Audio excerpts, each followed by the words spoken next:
We are back into open. Sorry for being a couple minutes late.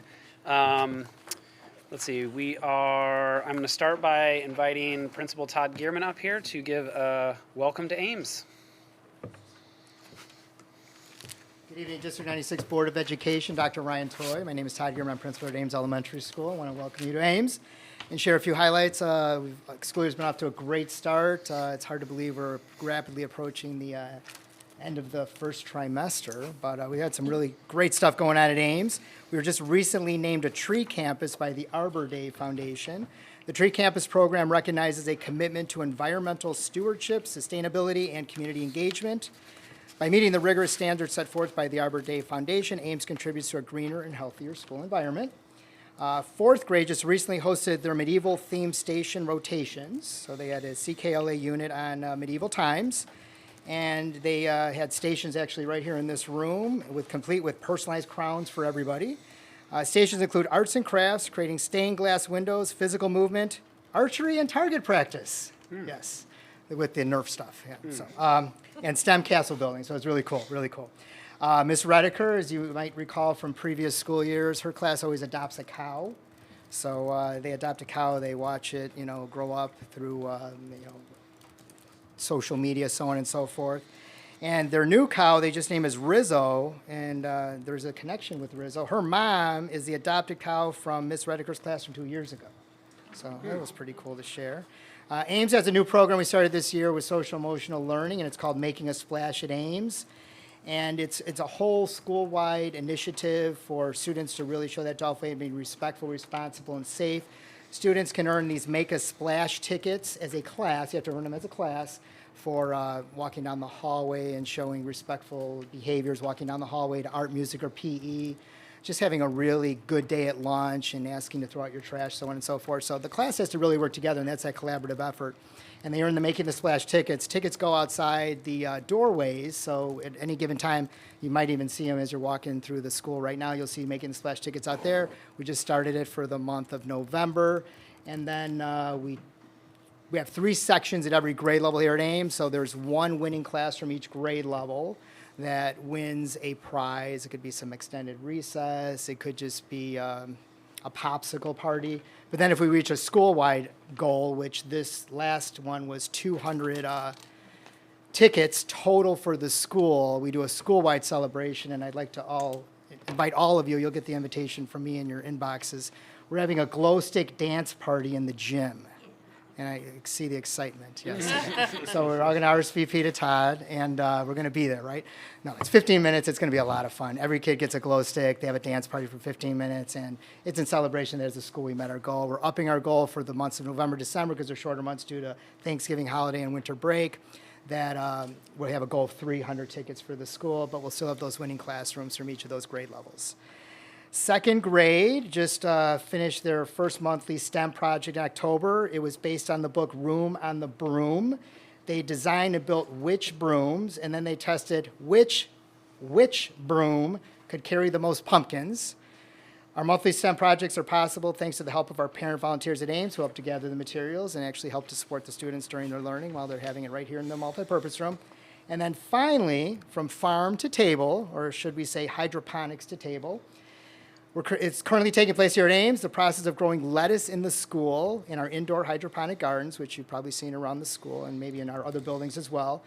Develops teamwork, responsibility, and a deeper understanding of sustainable agriculture and food production. All 5th graders involved will plant, harvest, create, and serve salad to their classmates and their teachers, and it's a really great community building activity that brings 5th graders together to enjoy a nice, healthy salad as a snack.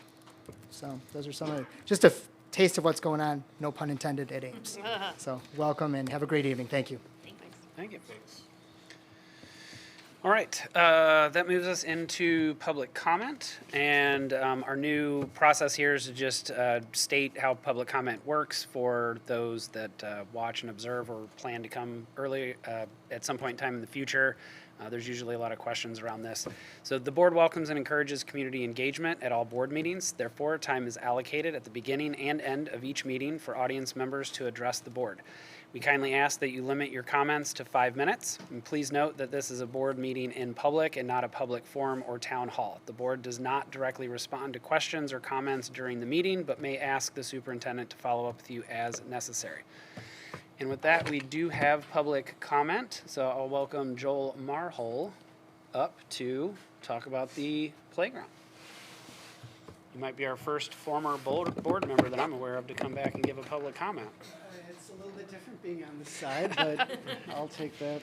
All good things must pass and new experiences. I'm here to speak to the long discussion you had last 2 weeks ago about the playground and the fence and how it was designed.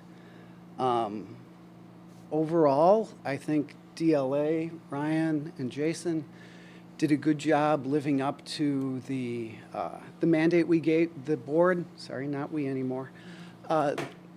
The goals that the board gave them to keep the playground footprint within a reasonable size, not to expand it too much, ideally to protect all the trees as much as possible, and they've done an exemplary job of doing that. With that, then there was a discussion about how DLA arrived at some of the design elements. And the board had a long discussion, which originally seemed fairly, not originally, it was started off being very well-balanced, kind of neutral on what the board thought about a fence, and ultimately came to a majority who was all right with moving forward with a design that included a fence surrounding the entire property. Thought about this a lot. And my initial reaction on a very personal side is not super in favor of the fence.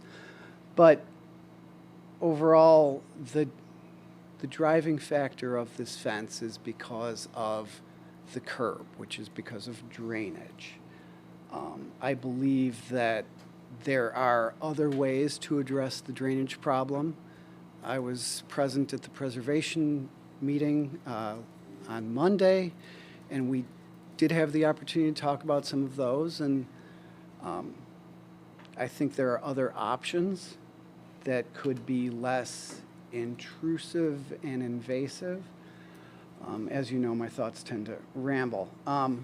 Some of the thoughts in favor of the fence on the board level were that certainly staff had a desire. They'd like to see a little bit more containment. Ms. Claps mentioned that people with smaller children may like to have that containment for their children as well, that it just makes it easier to supervise. But I would remind everyone that this park is actually shared space, and actually the entire campus is a shared space between the village and the school, and as the shared space, it works really well together. So you've got this, honestly, the school, Blythe probably gets the best green space of all the schools. A fence would, by containing kids, doesn't really serve that. I went out last week on Friday and then Monday and Saturday, and kids are running around. They're able to just use the entire space. They can cross the boundaries. They get to do whatever. Ryan noted that there is some erosion in the vicinity, and there certainly is. I would contend that that erosion is probably mostly due to children and hanging out by the trees and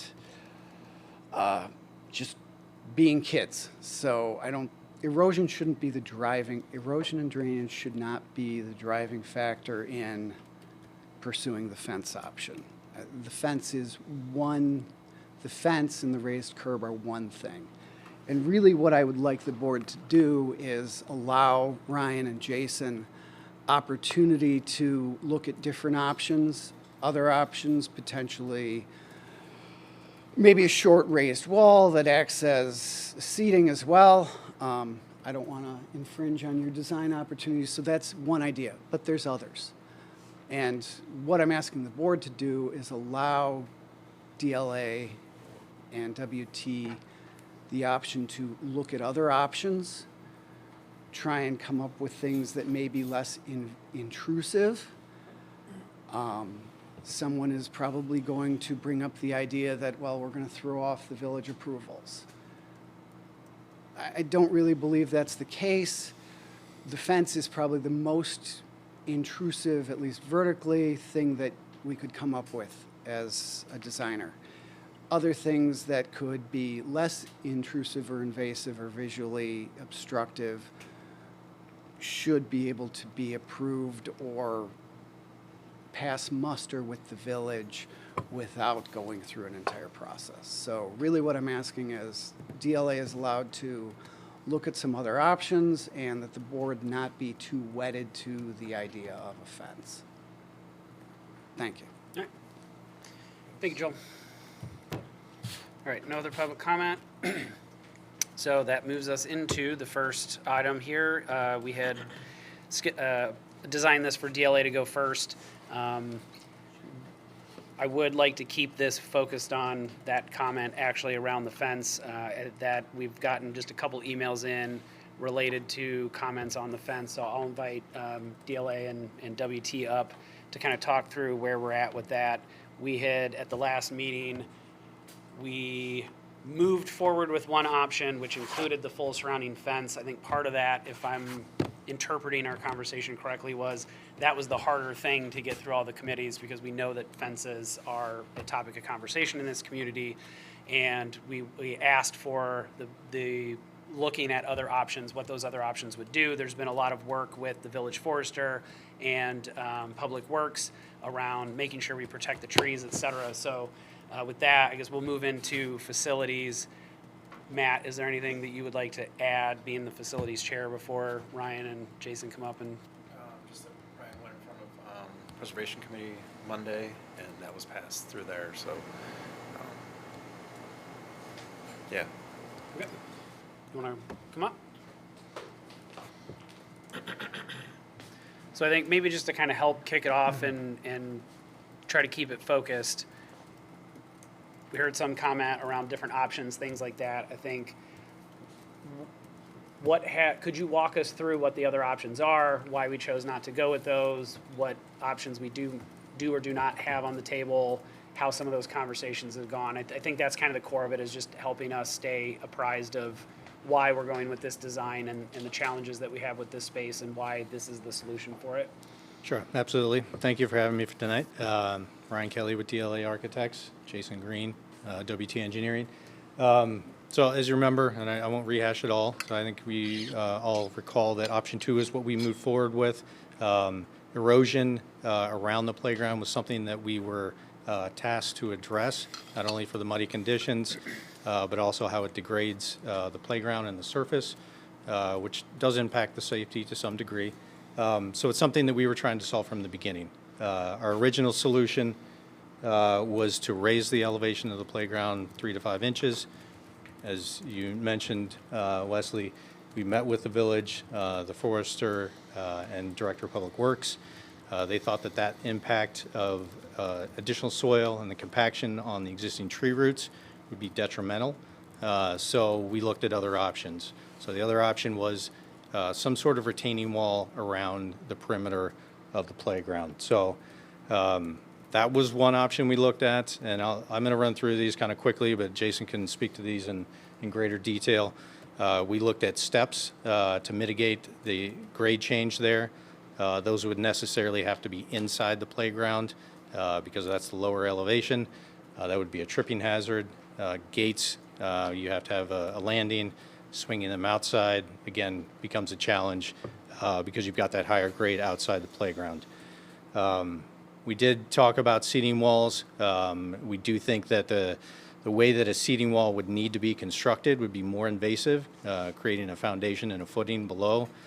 Even piers would be, of sizable nature, so that they stayed in place and did not get overturned. That was our thought and belief. So the minimal curb, and I'm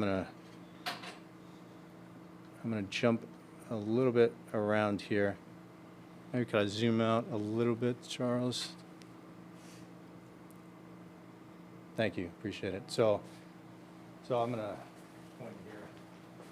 So this curve here would go down 24 inches and would vary from 12 to 15 inches. At certain points on the south side, it would be as small as 6 inches. So it would basically follow the grade change on the exterior of the playground. Doing that creates a tripping hazard. So the fence was something that we erected to be a barrier. Again, looking at things like a seating wall, we felt like that in the dark playground or dark park, that grade drop of 15 inches could be a more significant hazard than erecting a fence. So that's kind of why we arrived at the point that we did. We looked at eliminating some of the fence on the north side, but really the grade changes don't allow for that. I'm gonna.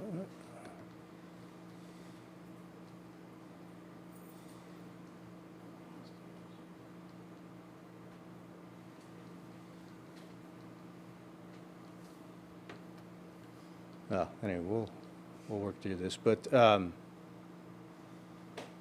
have an exhibit. If we could scroll up a little bit, Charles, thank you.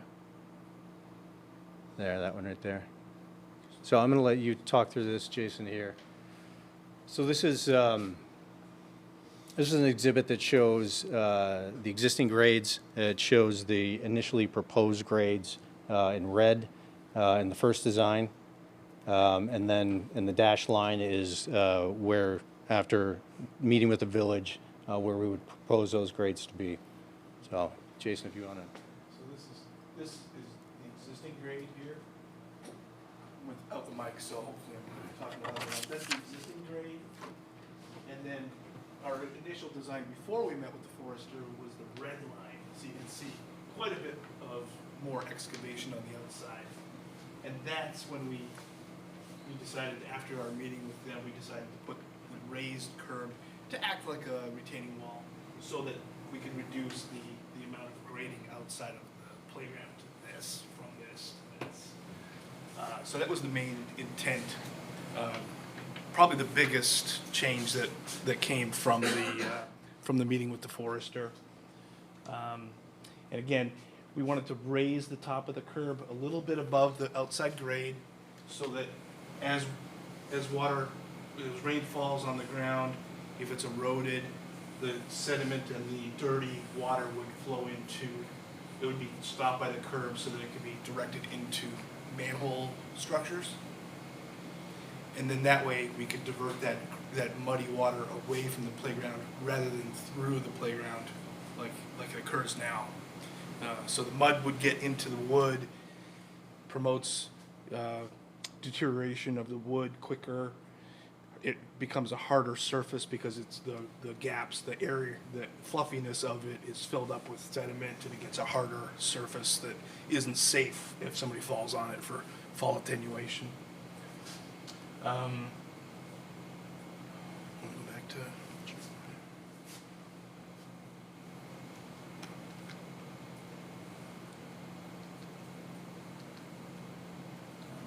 Yeah, that's good.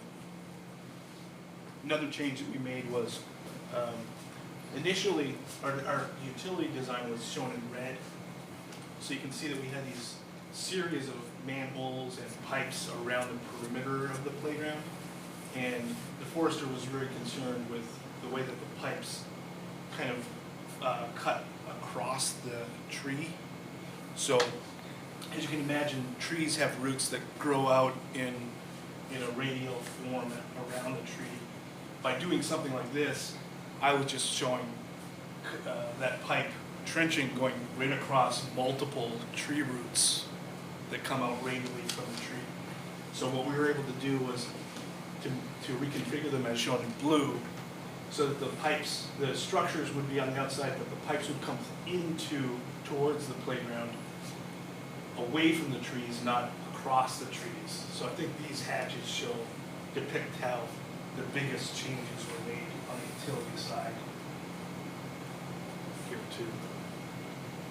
So we're going from the pink to the blue. Correct. From the pink to the blue. Originally it was the pink, concerns changed it to all Yes. blue stuff. Correct. So I go to the next exhibit or previous. So this gives a little bit more idea. The pink, again, was the original design that showed the Grading limits. the excavation of grade limits required by that and the concerns that the village had around that. The redesign is the blue. And so all of these really speak to what not being able to change those grades makes us need to mitigate those grades in some way around the perimeter if erosion is an important item to address. So we feel that it is for the duration of the playground equipment, the surface, and the safety, as Jason mentioned. So that's why we ended up at the raised curb. We felt it was the least intrusive to the surrounding trees. From the beginning, I think that was the most important thing to the community, as well as the school district, to maintain Blythe Park as it is. And that fence, we felt was necessitated to eliminate that tripping hazard.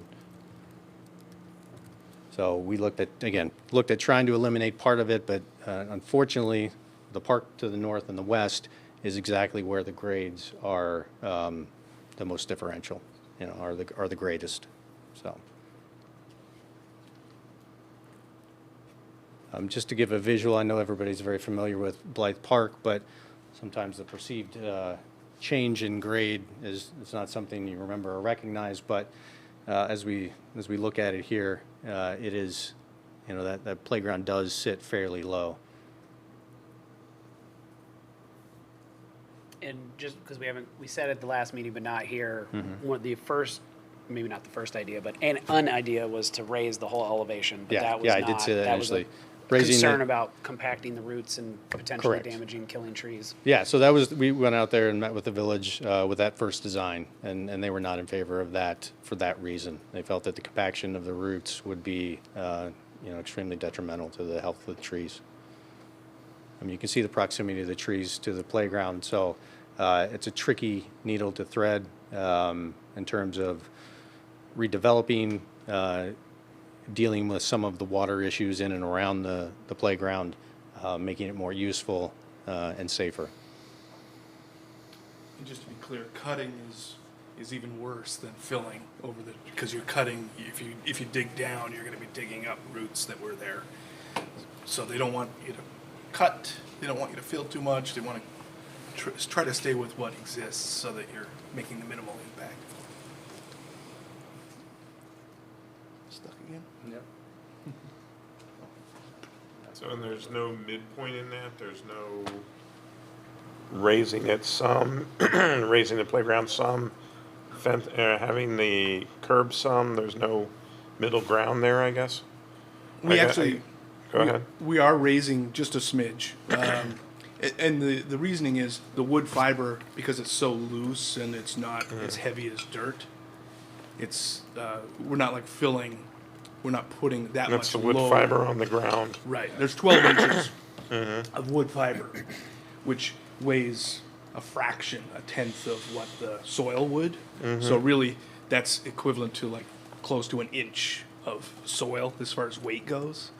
So we've raised it up with that in mind, that the weight of the wood is not equal to what the soil would be. So we've equated that. So we've raised it as much as we could in order to meet that 12 inches of depth that we need for the fall attenuation. But we've raised it up so that we're not cutting down a foot to put that in the soil. That makes sense.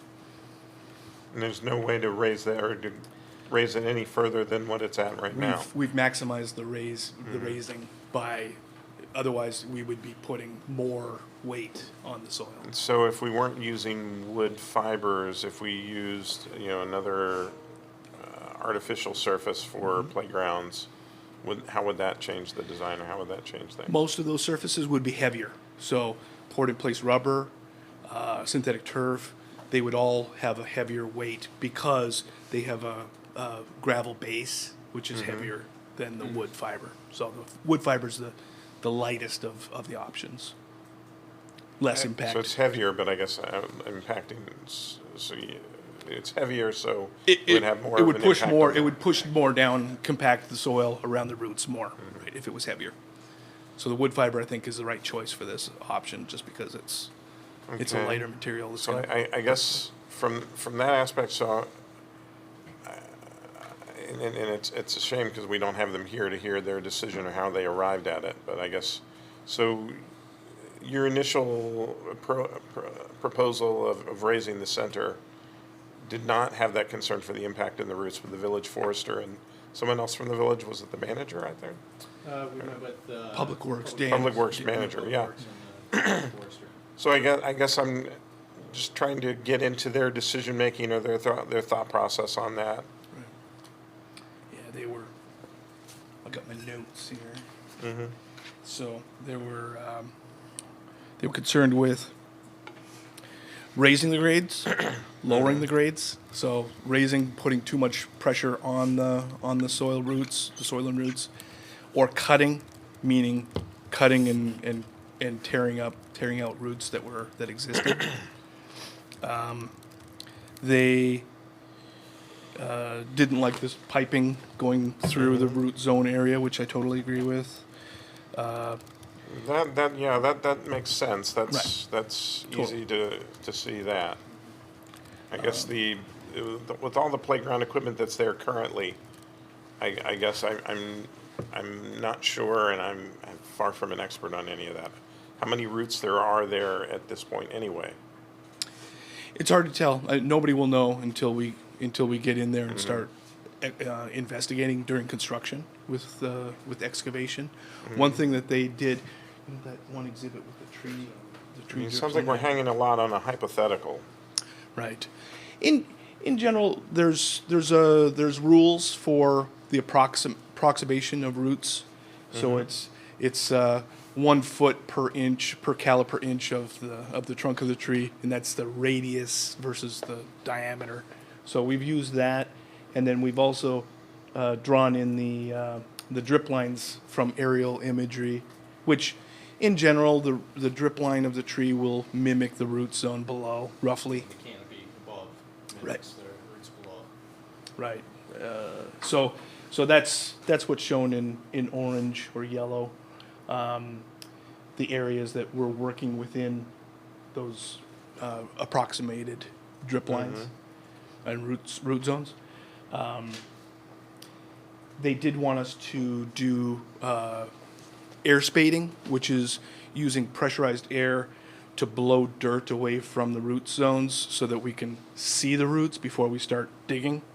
And then in cases where we have to dig where there is a root, we do root pruning, which is surgically cutting the root, not just taking an excavator and tearing and pulling, because that will do more damage to the roots. So it's surgically cutting the limits of the root removal, so that you can just you cut it surgically, leave most of it, and then just remove the remainder. So I guess if we're doing that anyway, I'm not sure what the difference is. Why raising it would be impactful if we're already doing that. We still want to keep as many roots as possible. So, the more that we excavate, the more roots that will be unavoidable to impact. And just so I understand the process, maybe a dumb question. So, arborist, you said, what was the other department? Director of Public Works. So that's it. They say no, and that option is off the table. There's no other, I don't know, recourse, second opinion, committee. It's a no, so we can no longer explore that option. Well, I- if they say no, It doesn't this pass is later. complete hypothetical and conjecture on my part. If they say no, It and I'm a won't village trustee, pass. and my staff comes to me and says this is going to kill all the trees, I'm not going to vote yes. Gotcha. So that's my thought process on it. Or is there like a a second opinion that it might not kill all the trees to put this weight on it, this amount of weight on it and compact the soil really won't have. I mean, I guess from our perspective, we are working with the public entities. Obviously, this is a review process we have to go through with them to tailor the design to satisfy everyone. Now, that's not going to happen to satisfy everyone, but you know, I mean, I think the second opinion is the village, you know, the village board of trustees eventually. In terms of fence, no fence, elevating that playground, we are going to go through landscape advisory committee, which I'm sure this will be talked about in great length. So if we've adjusted our design to accommodate what the forester and the director of public works has suggested, it seems to me that a retention wall is sort of inevitable here. Is there any option outside of a fence then to eliminate the tripping hazard that this retention wall could pose? So like, I think we received some emails that suggested maybe some hedges or a hedge, like some kind of plant line. Is there anything we can do other than a fence? I think if you're going to do the retaining wall, the raised curb, I think anything that doesn't have some sort of vertical visual signal is going to be more hazardous than a fence. I mean, I think if there's a raised curb, then I think I'm having issues. But if we went back to that exhibit where you see the existing grade and then the playground grade, and you've got in some places a 15-inch drop, I think in a dark park that would be a hazardous situation. Definitely. I know it's not lit, and for good reason. I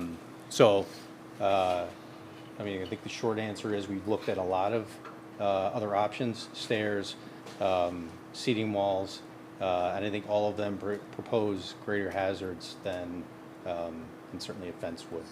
So, and then again, this is with the initial directive of eliminating the erosion, some of the water issues, you know, and that speaks to the health of playground equipment, the surfacing. So those have been sort of the main or the primary accomplishments when we set out on this design.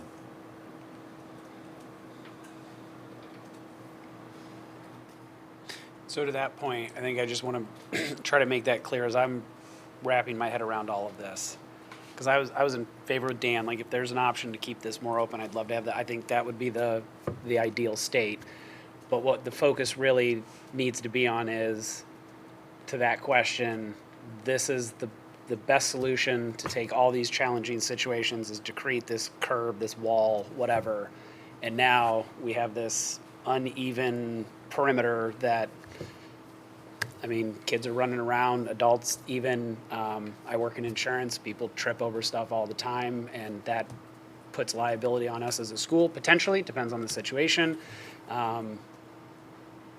I got to imagine that would be on the village's mind as well, that the legality behind that, I think, differs a little bit. But the fence is really, it's not about keeping the children contained or easier on staff or easier on parents or some of those other comments. They're not untrue, but really the focus is not we are in favor of a fence because it's easier for people. We're looking for a solution to prevent a potentially dangerous situation. And what it keeps coming back to is a fence is a very clear barrier that prevents people from tripping over this area. And you vetted a bunch of other options, and they all have other negative challenges that are not Correct, favorable. We could say that it's not our intent here now, but I don't know that, you know, we can't place a sign to say that, meaning that the people in the neighborhood are going to see it how they see it. Sure. I'm just trying to be clear of what our discussion is at this table. Sure. And if people want to pay attention to it and watch this meeting, at least that is directly stated. People are going to have their opinion. They may not still like the fence. I think, in my opinion, I'd rather have a playground than not have a fence.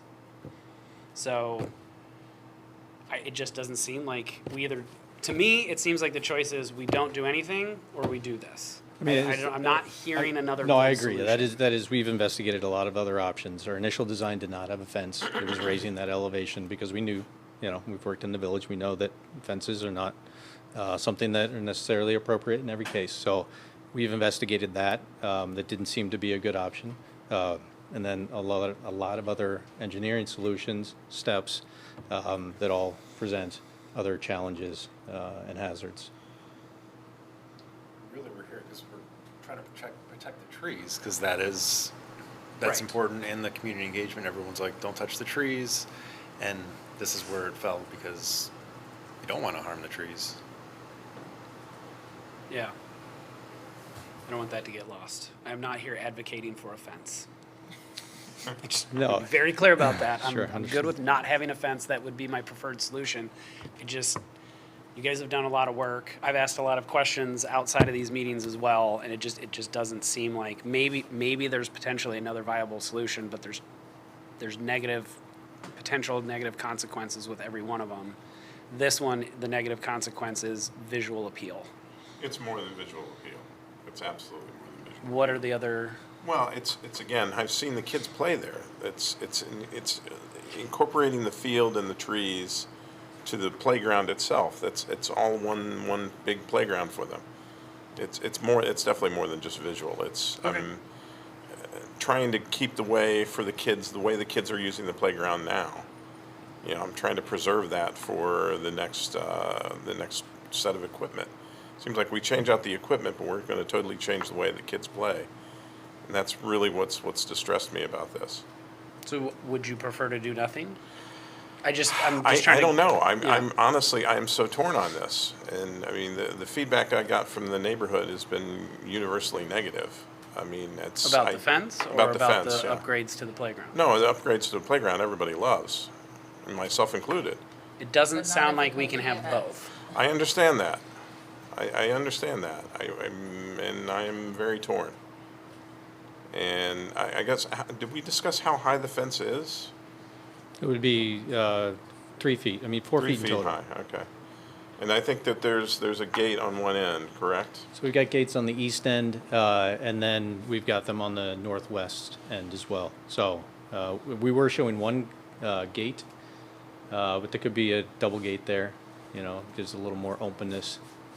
So on the east end there, toward the school, and then the So northwest. that's the key, I guess. That's the one. It's not great. I mean, You know, there's we no other looked place at to put a bringing, gate. you know, the challenge is, you know, if we put gates on the north side or northwest side, which is something we looked at too, we really need to bring that sidewalk around there to keep it accessible, to keep it effectively operating, and that would be invasive to the roots as well. So we've looked at a lot of options. And the sitting wall, I don't know that really, I don't know that fixes your, I it mean, doesn't really, you're gonna no. have to jump up and down over this, however tall this sitting, what, at 18, 24 inches or something like that. It wouldn't be 3 feet, but it'd Well, that be could be 2 fun. feet.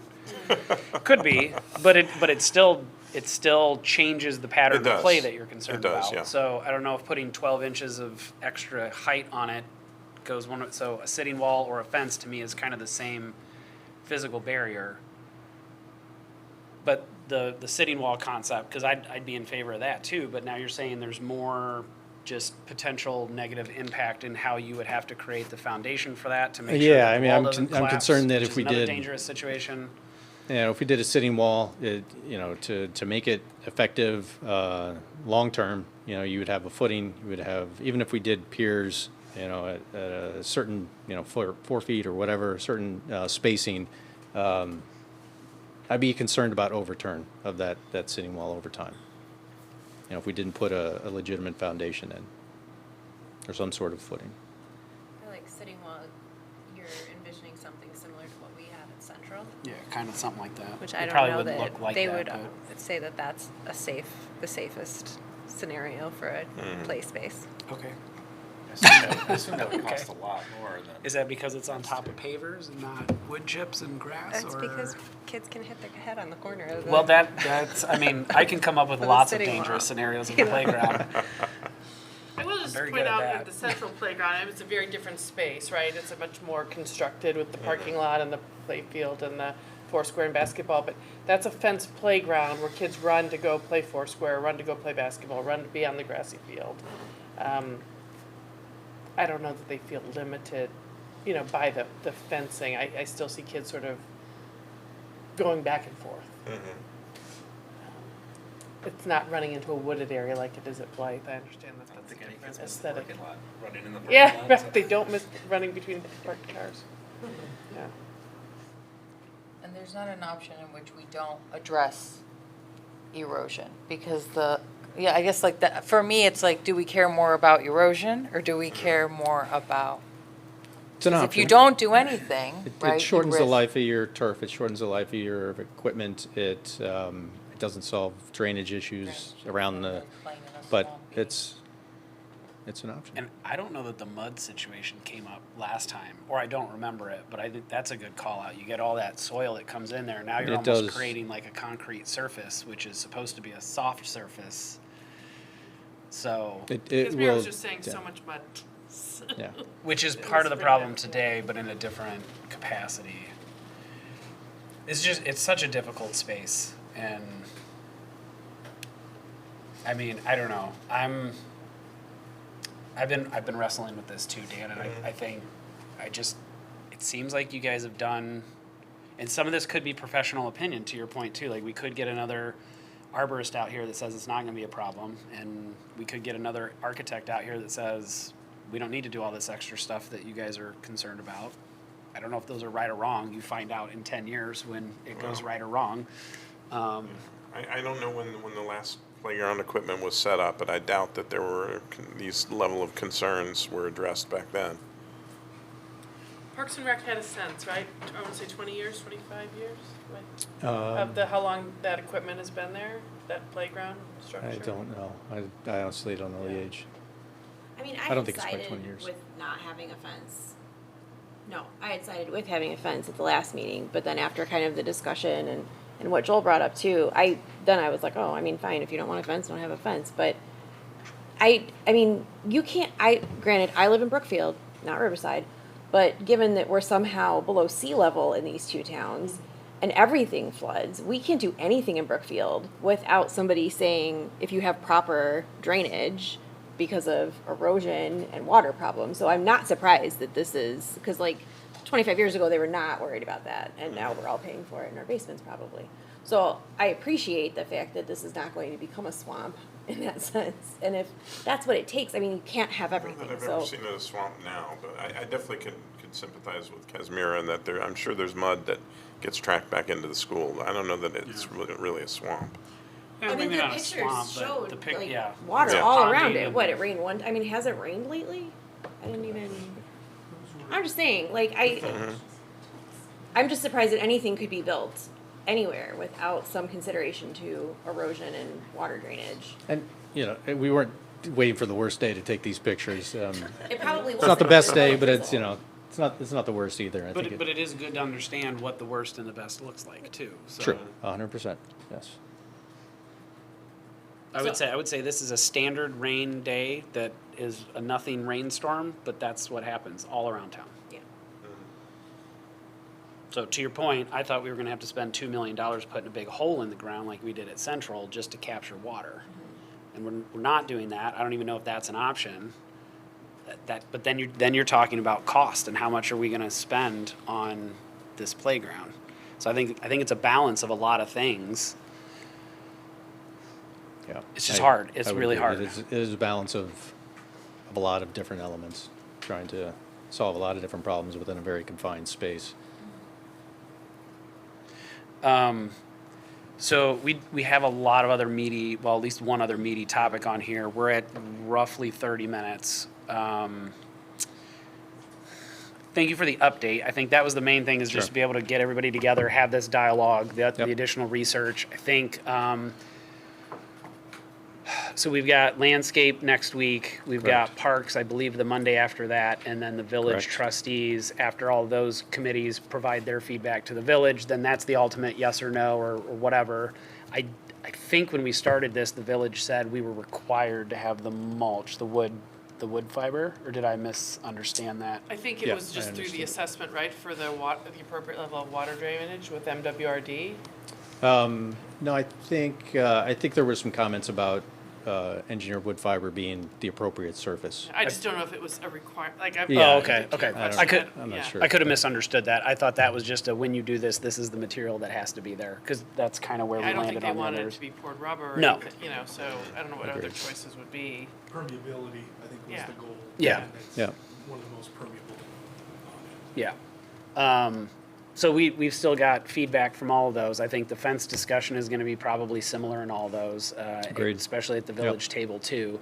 So I think part of this for me getting the rest of the board informed was what options do we really have after kind of going back and looking at things, and it doesn't, we have options, but none of them are good options, better options than what you've originally proposed. Yep. So I guess the question there would be, do we have enough people at the table that want to stop this project? Or do we want to continue forward with it in the fashion that we have it? Because if we're going to have concerns about the fence, then I don't see the point in wasting all these other committees' times and proposing it in front of the village. I'm not a proponent of that, but I think it's worth at least throwing it out there. That is an option. We could just stop if we think it's a concern enough. My vote to move forward with the fence stands. We voted on this. Well, 2 we meetings gave, ago, we or gave did guidance, direction? yeah. Well, We my- don't, we my won't position officially vote stands. until we get all the approvals, and then we go to bid. We actually vote to go, I think it's the vote is to go out and have the bids, and then vote on the Correct. bids, yeah. Yep. I think that, yes, it's a challenging space, but it's such a beautiful space, and it's going to be a beautiful playground, fence, or, you know, and so, like, I think this playground needs to be upgraded, and we've presented a really thoughtful way of making this a better space for our kids, and so I'm definitely in favor of moving forward with it, and I'm not pro-fence necessarily, but I think in this case, it's the right solution for the space that we have. Yeah. I would like to keep repeating that about myself. I'm also not pro-fence. I am pro-playground, so. I just want to be very clear that I'm not fighting for a fence.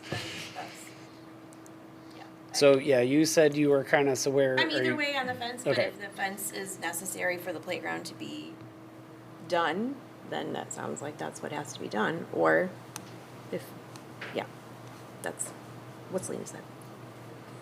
I guess going back to the scenario where we just, is there a scenario where we throw erosion?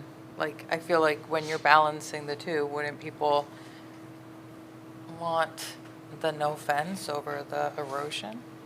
What's the But if that greater of the lessens two? the life of the equipment, then we're having this conversation again way more years sooner than we should, because we have to replace everything because it's falling apart. I don't know that that really has been stated, how many years. I know it was stated, yes, it would Yeah, I mean, I lessen the can't life. quantify, a number of years that it would, but it will degrade quicker with erosion and water. I mean, that's just a reality. Sure. I'll come back to you, Matt. No, I still think we should go forward. I don't think there's a better option. I don't think this is a bad option. Again, not pro fence, but doesn't sound like there's an easy way to make that happen and meet all the requirements that we're trying to meet.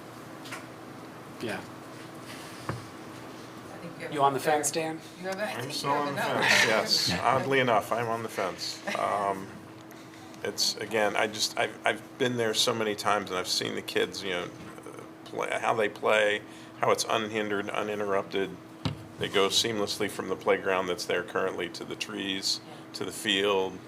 I really, that's what's bothered me about this from the get-go. And when we've seen the other emails coming in from other parents, they all say the same thing. It's two.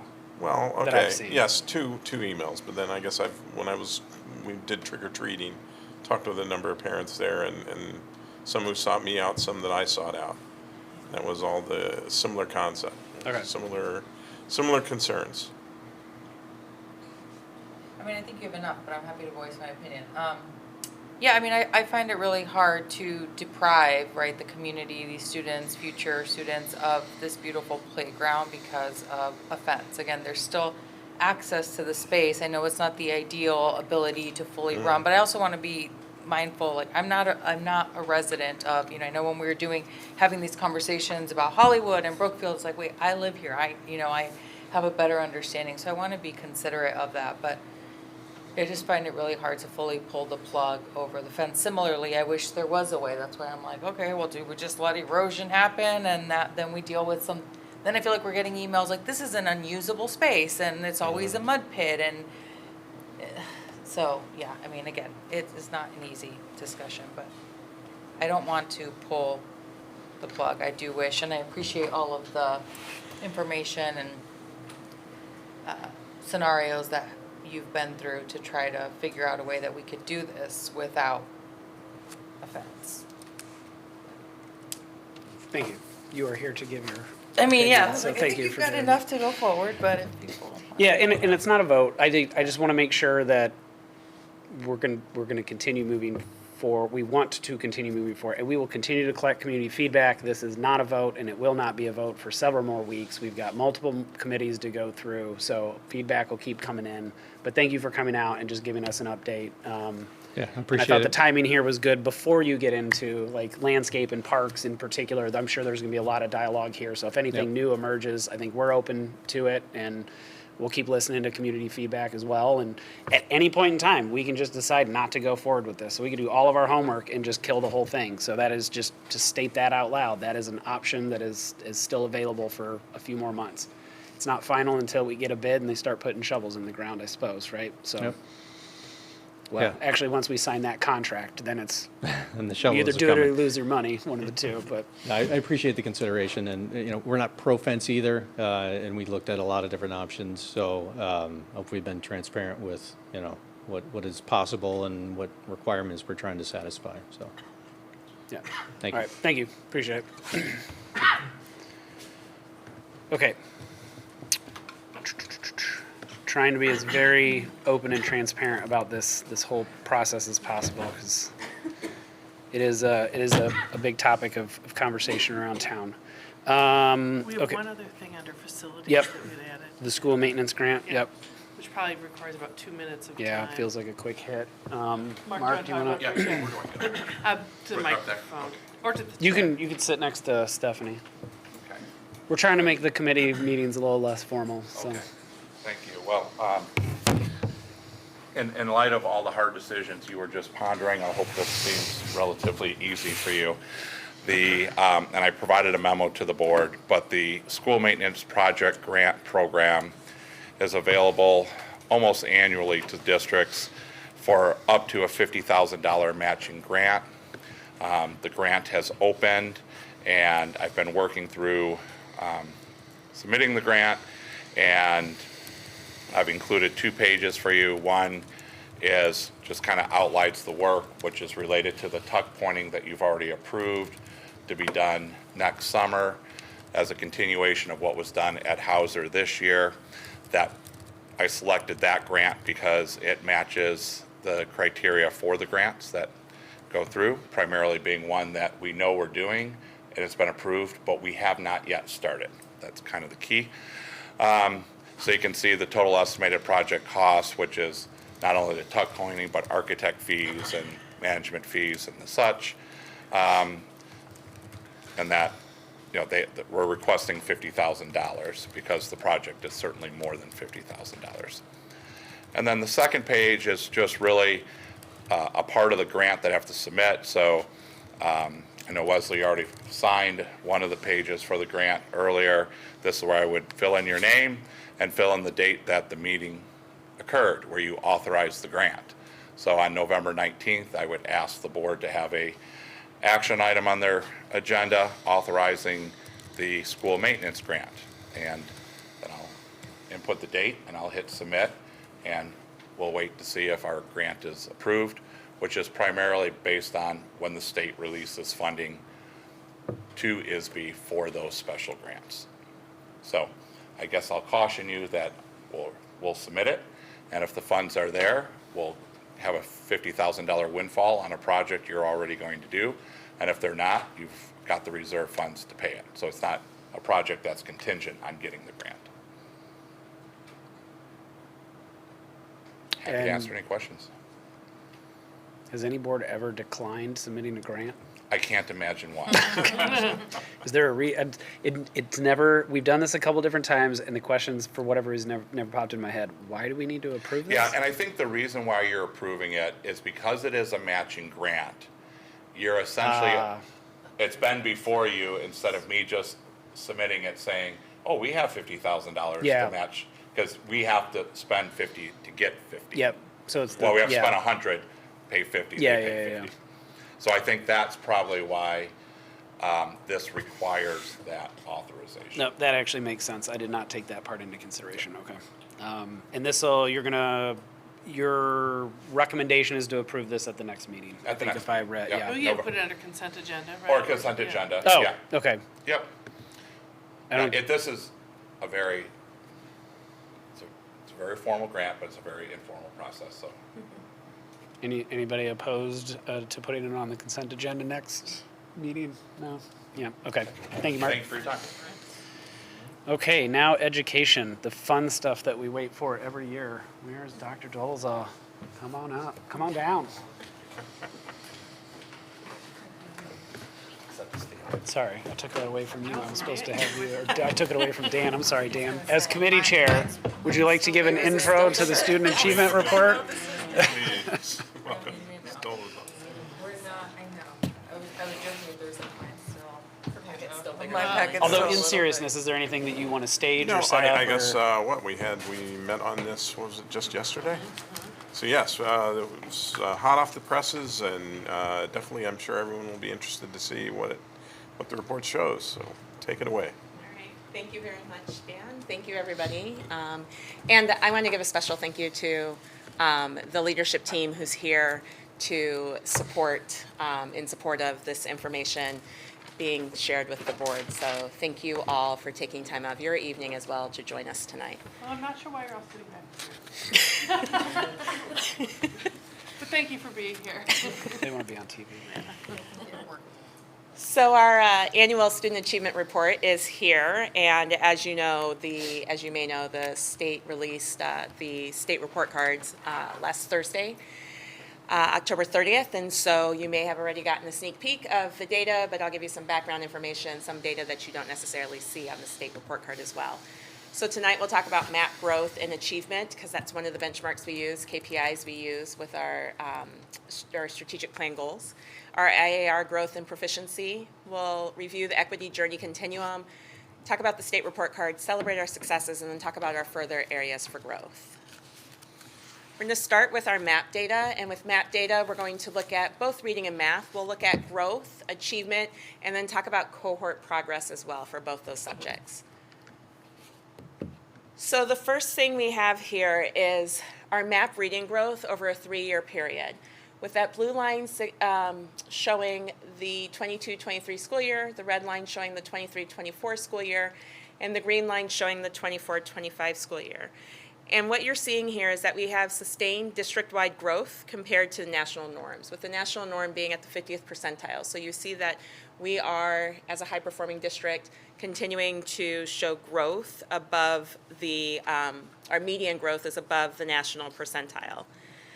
We did notice as a leadership team that green line, the 24-25 school year growth, is lower than the previous 2 years. And so I'll talk a little bit about that when I get to the end. This is our MAP reading achievement. So while our growth this past year may have been lower than the past 2 years, you will see that we are the high-performing district that we claim to be. You see that our achievement, what you're looking at are how each grade level has done for the past 4 fall administrations, so fall of 22, fall of 23, 24, and then 25. And you can see that as of this fall's testing, our achievement in reading on MAP ranges from the 85th percentile to the 96th percentile, representing the high achievement that our students and our families are accustomed to here in Riverside. When looking at the cohort progress, you might remember from previous years, I would show you cohort graphs with probably like 24 different bars on it. This time I am taking it down to our 5th grade group, this year's 5th graders, and that's the class of 2029 there. And you can see their score in the fall of their 3rd grade year, their 4th grade year, and then their 5th grade year. And while there was a slight dip in that 4th grade year, they overall have made progress. And then class of 26, our current 8th graders, you can see how they performed on the 6th, 7th, and 8th grade test. And I chose the 5th and 6th graders for the cohort look because the 5th grade, the 2nd through 5th grade test, is a different assessment than the 6th through 8th grade test for MAP. For MAP, the elementary students take what's called the MAP Growth 2.5, and then the middle school kids take the MAP Growth 6+. So they're assessed on 2 different assessments at those 2 different levels, which assesses 2 different standards. So that's why I broke it up this year. And then we'll look at the same charts for math. So here for math, you see our growth over the 3 years. And this time you can see that our growth this year, the 24-25 school year, or this past year, is right there with the growth of the other years. It's not lower like you saw with the reading growth. Our math achievement also continues to be high, ranging this fall from the 87th percentile to the 98th percentile.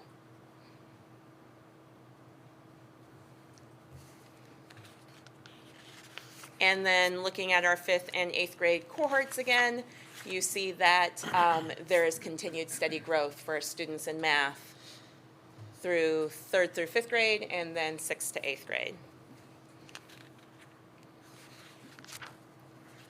So that's our MAP data. I'm going to now dig into our IAR data. First, I'm going to talk about, you probably have heard that the state adjusted the proficiency benchmarks. So I'm going to talk a little bit about the background on that and what that all means for our data. And then we'll look at our student growth percentiles, why we look at student growth percentiles and proficiency. And then we'll actually look at those growth percentiles and proficiency rates, and then we will look at comparisons to our geographical and our lookalike peers. So first, just a bit of quick history on how testing has been since 2006. So in 2006 through 2012, we would take what was called the ISAT and tested math and ELA in Illinois. And you can see that achievement in the state of Illinois was high for math and ELA, between the 80th and 90th percentile for math, and between the 70th and 80th percentile for reading. But then in 2013, the state decided that, well, something must be wrong, so we need to adjust the cut scores. And they made the cut scores so that you can see those same students weren't getting less smart, but the cut scores made it look like they were less proficient. So now you see proficiency in 2013 with those new ISAT cut scores, then went around the 60th percentile. And that happened for a couple of years before the state then said, well, nope, now we want a new test. So then they introduced what was called PARCC. And PARCC they had high expectations for PARCC and what the PARCC test was going to be. Again, tested us in math and ELA. And when PARCC was introduced, that structure of the test ended up causing our proficiency rates to drop again. So again, students weren't getting less smart, it's just policy was changing how the proficiency was determined. And so in 2015 through 2019, when IAR was introduced, you see that the proficiency in Illinois was somewhere between the 30th percentile and the 40th percentile for reading and math. In 2019, the state introduced the Illinois Assessment of Readiness, and that was the first year we took it. And you can see the cut scores stayed the same, about the same, and then COVID hit. And we know when COVID hit, there was some learning loss that happened due to just the whole pandemic structure. And you can see that the state started to rebound from the pandemic up till where we're at now, where the new IAR cut scores were introduced. So why did the state decide now's the time to introduce new cut scores? Personally, I was really perplexed by this until I attended a webinar, and I'm going to try to hopefully explain it and help it be clear for you as it was cleared up for me. Can I ask one quick question? When you say the state, who are we talking about? Legislators? Illinois State Board of Education. There's like a governor's committee of people who sit and make decisions that will then be sent to legislators to vote on. Okay, so this is a expert body that's giving recommendations, but it is legislated. But it's not just legislators getting lobbied, it's. No. Okay, Yes. all right. So, okay. So what this shows you is the old cut scores for ELA and math. I'm going to talk about ELA and math more than science right now. But the old cut scores for ELA and math were 750, regardless of what grade level you were at. And the scores, the scaled scores, work like shoe sizes, right? So it doesn't matter what grade you're in, a 750 is a 750 is a 750. Just like if you wear a size 9 when you're 5, and you wear a size 9 when you're 12, it's the same size 9. So that 750, the state looked at that and they said, okay, to be proficient in the state of Illinois, you have to have 750. But what that meant, and I'll explain all these colors and lines to you, because when I first looked at it, I'm like, what is this? Huh? It looks like the L. I want to start with that blue curved line. That blue curved line is the percentile line. So if a student scored 600 on the assessment, that 600 would be the 0 percentile. Conversely, if they scored an 850 on the assessment, which is the last one, it'd be in the 99th percentile if you go up to the blue line. So 750 being the cut score, regardless of what grade or age you were, if you go to 750, that was about at the 75th percentile. So the state was saying to be proficient on assessments in the state of Illinois, you had to score at the 75th percentile. Illinois has, if you have seen in research, has one of the most rigorous, highest standards for proficiency. And that's what the state was starting to notice, and that's why they determined we needed new cut scores.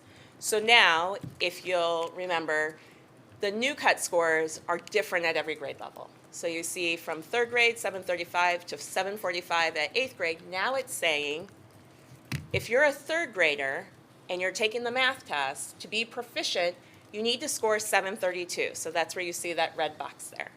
And that red box goes to that red hexagon, which shows at 732, that's the 56th percentile, instead of everybody having to reach the 75th percentile. But the state's still showing rigor because they're not saying everybody has to get just to the 56th percentile. They're saying as you get older, you're supposed to get to a higher percentile. So the green hexagon is 8th grade, where the proficiency is now 745, and that represents the 68th percentile. So not quite at saying everybody has to be at the 75th percentile to show proficiency.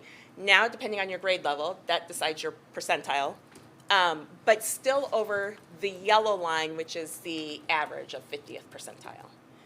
So the state's still showing rigor, still saying above average, but saying everybody doesn't have to be at the 75th percentile to be proficient, because that's a hard bar to hit. And it's great to achieve high aspirations, but what we were seeing is that Illinois was showing that we had less proficient students in the state, but it wasn't that we had students who were not as smart as students in other states, it's that our standard was higher.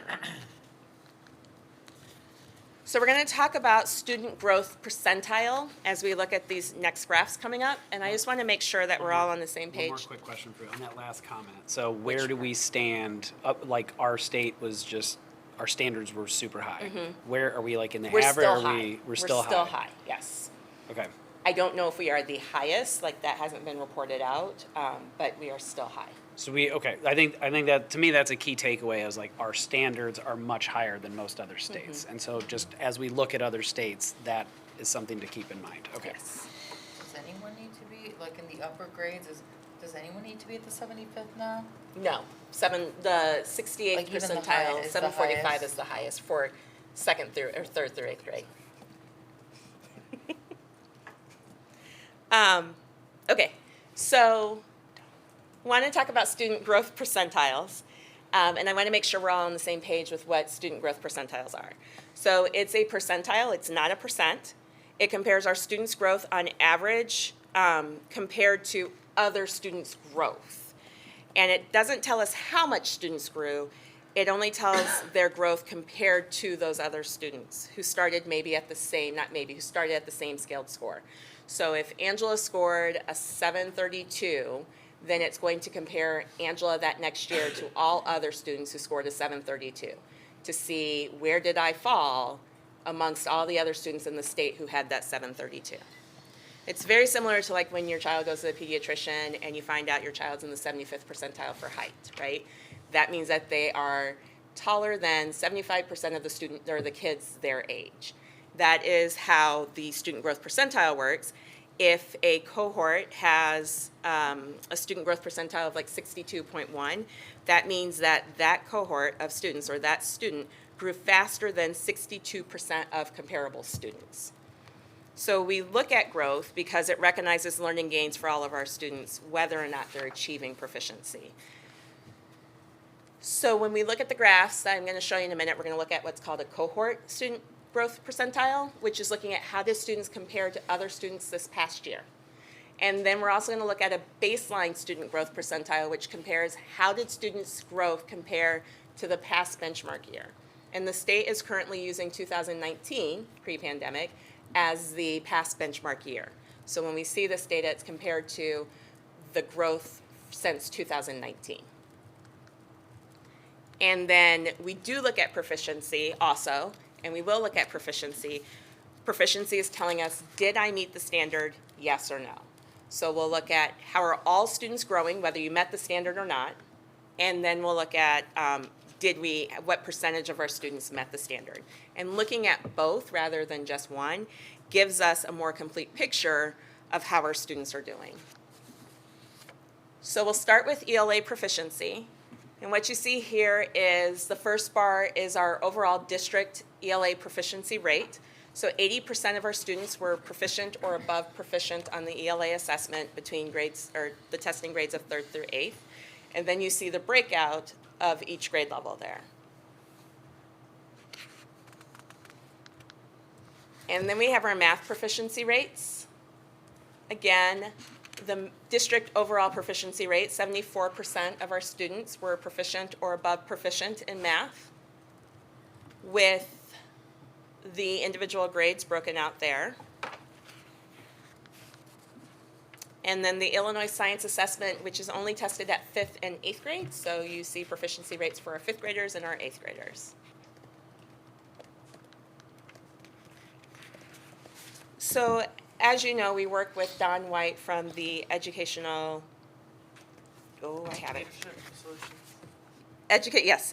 Educational Leadership Solutions, who works with me to help look at our data and make it digestible for the public.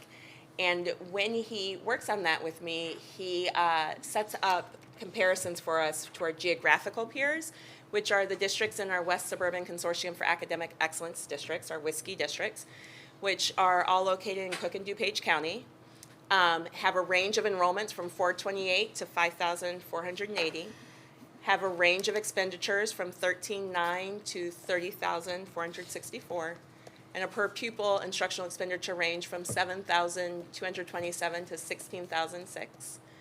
And the average low income ranges range from 1.8%, there are a couple of WSCE districts that do not report low income students at all, to all the way up to 63.1%. So with our WSCE districts, there are large ranges there. And so what we also do then is look at our lookalike peers as well.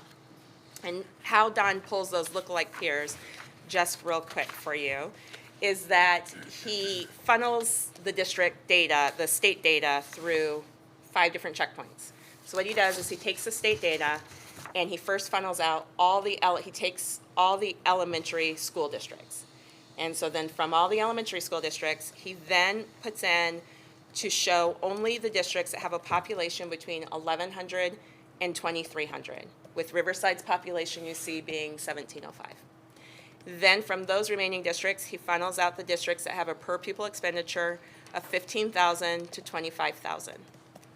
And then from those, funnels out the districts that have an instructional expenditure between 8,000 and 14,000. And then from there, funnels out the districts that are left to see which ones have low-income percentages between 15 and 30%.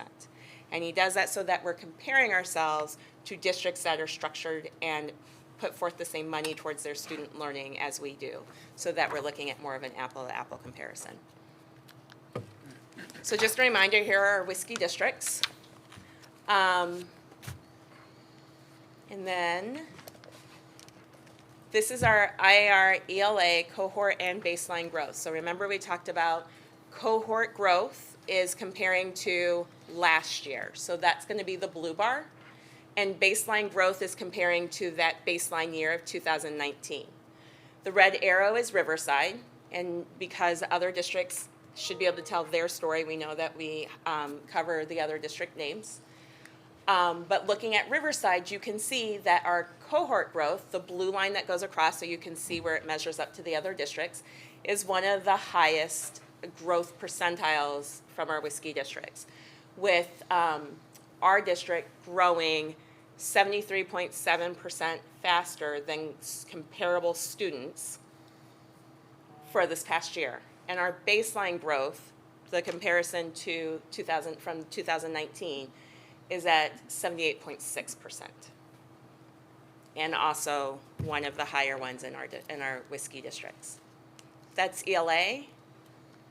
This is our math growth.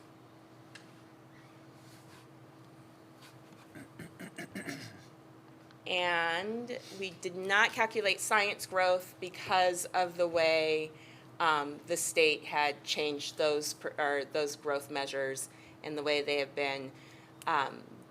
It wasn't till last year that they started looking at proficiency as part of the state report card. Before that, they were looking at participation. So we will have science proficiency or growth next year. But here are our proficiency rates with our WSKI districts. So we had in ELA, 82.6% of our students were proficient or above proficient. And you can see we fall in the middle of our WSKI districts for proficiency in ELA. That is for math at 72.4%. That is for science at 67.3%. And then we'll talk about our lookalike peers. So our lookalike peers for this go-around are Millburn, River Trails, Center Cass, Community Consolidated School District 89, and Mokina. Some of these are different from our lookalike districts from previous years. Last year, our lookalike districts included Nippersink School District number 2. They are no longer part of the lookalike because their enrollment dropped below 1,100, and their per pupil expenditure dropped below 15,000. Shanahan is no longer a lookalike. It was last year, it's not this year because their per pupil expenditures dropped below 15,000. Prospect Heights was a lookalike, is no longer now because their low income percentage increased to 39%. So they fell out of that search, that funnel that Don does. And Summit Hill's population increased to over 2,300. So that's why those 4 are no longer part of our comparison. But instead, we now have River Trail, Center Cass, and Mokina that are now part of our lookalike. So when we compare ourselves to our lookalike peer districts, this is our ELA baseline, or cohort and baseline growth.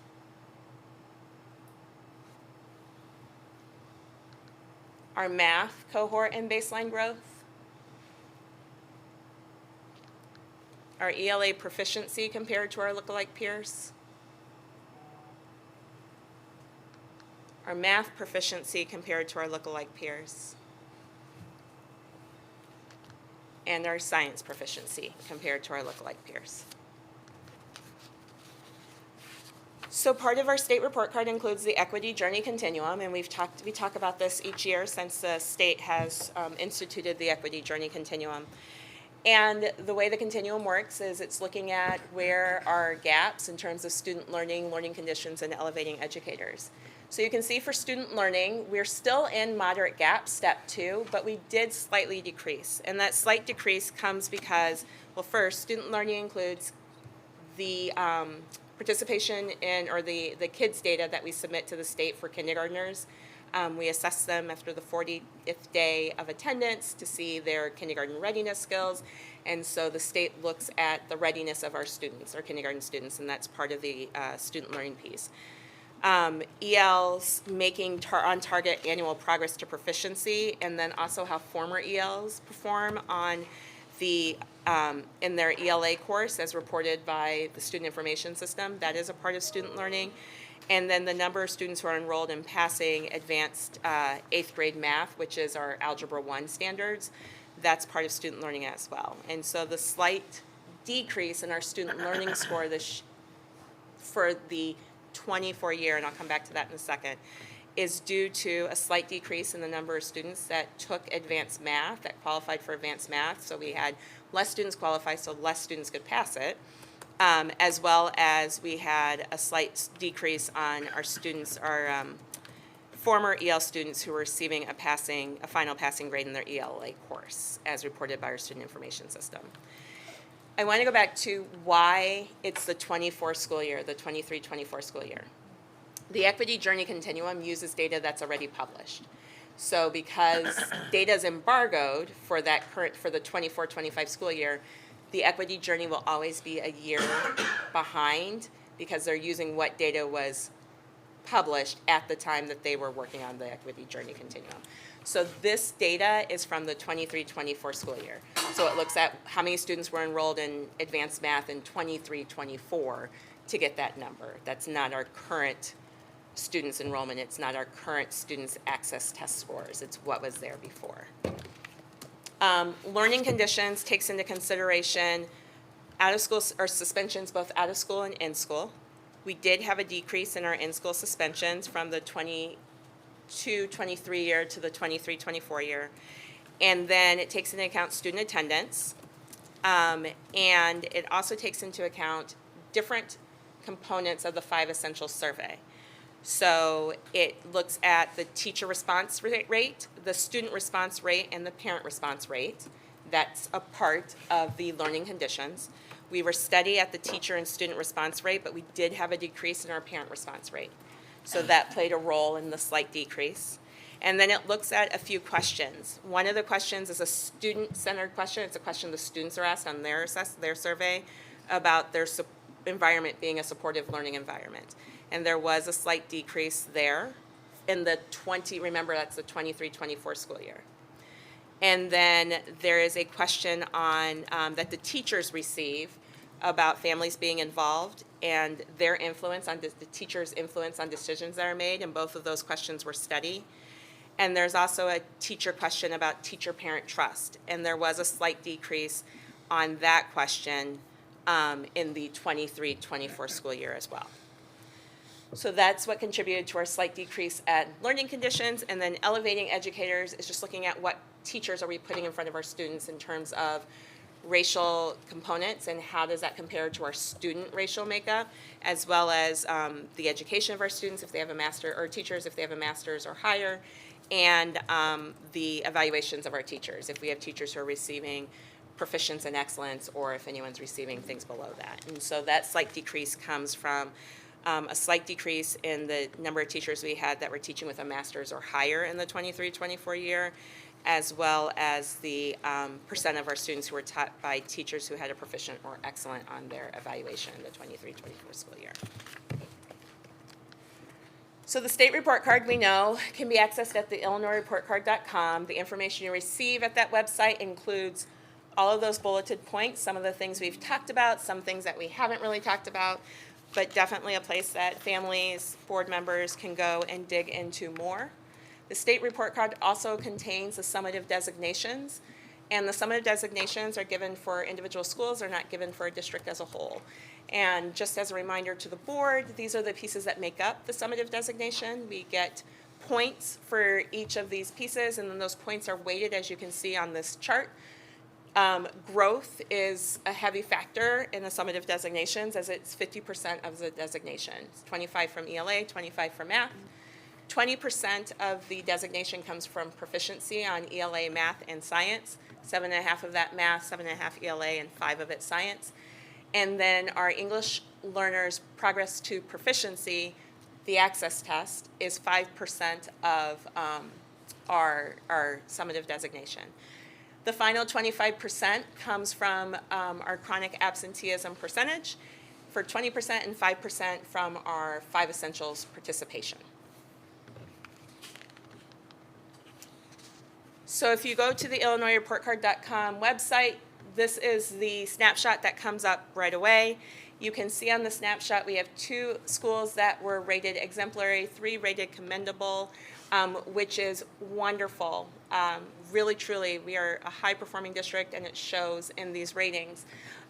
Again, as a reminder to the board, exemplary, what the state does is they take those summative designations, we get the points I talked about, and they take those points, they give you an index score, and that score then they take every school in the state, list them from the highest to the lowest, cut off the top 10%, and those schools are exemplary as long as they didn't have any underperforming subgroups. Then they look at the bottom 5%, and those schools are targeted, comprehensive, intensive schools. And then everybody in between that top 10, lower 5 is what's commendable. So commendable is great, exemplary is great. We don't have any underperforming subgroups. We're doing a really good job here in District 96. I do want to talk, I know that chronic absenteeism is something that we talk about. It's one of our KPIs. It's something the board is vested in. And so you probably will notice that our chronic absenteeism did increase from last year.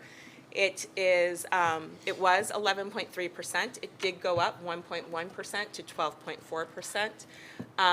And we as a leadership team have had some conversations, we'll continue to have conversations about why that might be, who those families are. You know that we've talked about with the board that really chronic absenteeism is something we look at a case-by-case basis, family by family, because those students who aren't coming to school, it's usually for certain reasons, and so our principals work very hard to work with families to determine what might the needs be, how can we meet those needs, what can we do. They work with Nora, with RAP services, we work with West 40 as well, so there are many things that we're putting in place to try to meet our families' needs to continue to address chronic absenteeism. And then you can see there the spending states $21,000. We do share, here's the historical average spending per student. As you saw on that snapshot, $21,000 for the FY25 year. This chart does make it seem like it's a larger jump when you look from 21 to 24, but a couple of things about it. One, the typical increase from 21 to 24 was about 4 to 5%. This last year it was above 11%. But what's important to know is that this number represents all of the district spending minus capital improvements. So that includes operations and maintenance as well, and that's actually where the jump came from, is operations and maintenance were hit pretty hard this past year. So, what does all this mean? Here are some of our successes that the leadership team has talked about. It is great that all 5 of our schools received a rating of exemplary or commendable from the State Board of Education. We continue to maintain our high achievement. Our reading and math achievement remain well above our national norms, and most grade levels are scoring in the 85th to 95th percentile range, which is wonderful. We have sustained growth over time. For 3 consecutive years, all of our grades have exceeded the national median growth percentile in both reading and math. You see cohort consistency happening, where cohorts are maintaining or improving their achievement as they progress through grade levels, which is showing that there is instructional stability.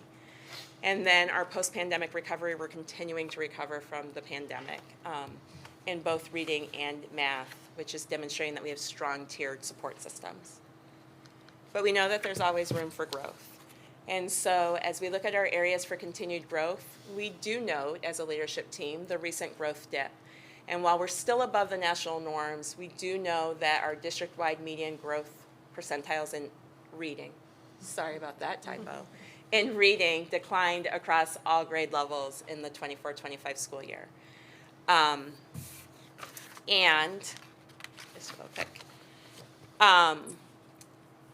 one of the things that we talked about as a leadership team is that we want to work on how we are increasing our student growth percentiles.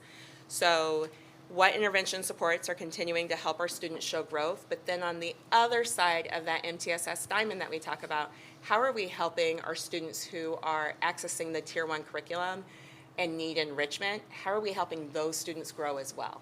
We do a very good job of ensuring our students who need supports continue to grow as we're trying to get them to grow to the standard. We want to make sure that we're doing that same great job of helping our students who are achieving at a higher level also grow because we want all of our students in District 96 to show growth. We have some variability by grade level. Some grade spans show lower median growth compared to prior years. We have some equity gaps that persist. We have small but consistent disparities that remain between demographic groups and assessment growth and advanced coursework. We know that students who are accessing our advanced classes are not representative of our district population, and that's something that the Advanced Learning Committee is looking at. How are we identifying students for advanced learning so that we are ensuring it's truly representative of our population? Sustainability of growth is another continued area for focus because our year-over-year decline in growth for reading suggests the need to ensure our Tier 1 instructional consistency and intervention is coherent across our schools. And part of that is aligned to the implementation of CKLA. And we talked about when we adopted CKLA that as you learn a new curriculum, you will probably see an implementation dip.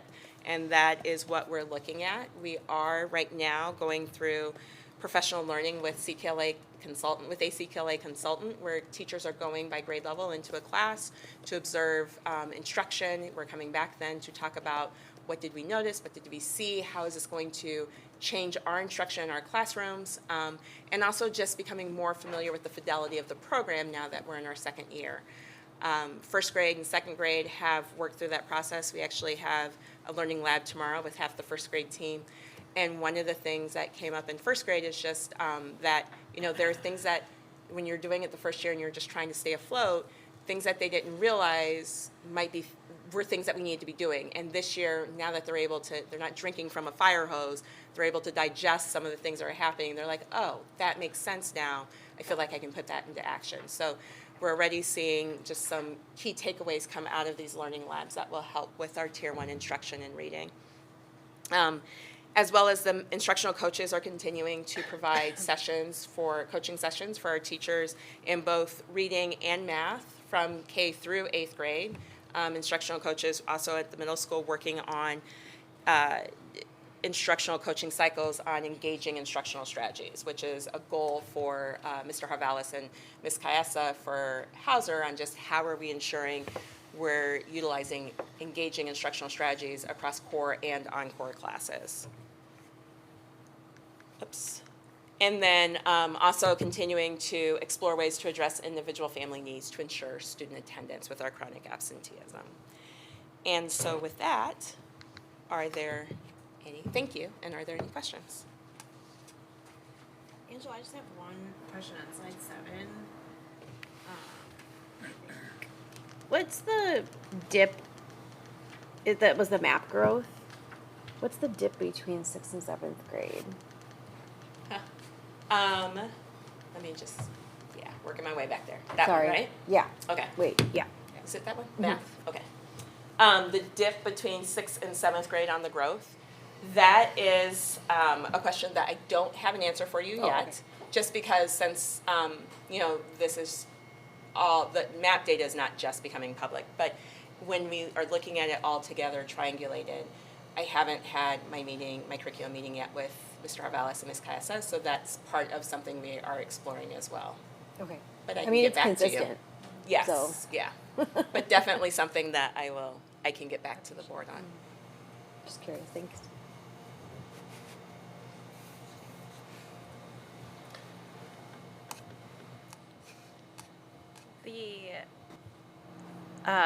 The ELA proficiency rates at our 5th through 8th grade levels are just super impressive. On map? For IAR. Oh, okay. And so when I sort of look at the spread between the ELA proficiency rate and the math proficiency rates and how that spread has moved over time, it does seem that ELA must have had a stronger focus at one point in time relative to math. And then at some point, maybe 3 or so years ago, there was a rebalancing. Is that correct? It is. And was that purposeful? Or Well, about 3 or 4 years ago, we adopted iReady. Okay. And so at the elementary level, the focus was we're working on math for the implementation of a new curricular resource and put a lot of focus into how are we restructuring for small group instruction in math and how are we using our instructional strategies in math. So we did put more of a focus on math then. Yeah. At the elementary level. At the middle school level, we 3 or 4 years ago started to really work on our win time structure, where our math and ELA have, out of the 80 minutes, take about 20 minutes to do a what I need time. And it's something that continues to develop over time. It's nowhere near perfect. It's something we continue to work on. But it has continued to grow and evolve along with the resources that we've used for win time at the middle school. So we have put a little bit more of a focus on math in the past years, and now we're flipping back to ELA. Okay. Over time, do you expect that the proficiency rates of math and ELA should be roughly equivalent, or how do you? That's what we would hope for. That's Yeah. what we shoot for. That's what we're trying to get to. Okay. And I will say, I said, we put a focus now on ELA, but the instructional coaches were very intentional with me at the beginning of this year and said, we don't want to lose math.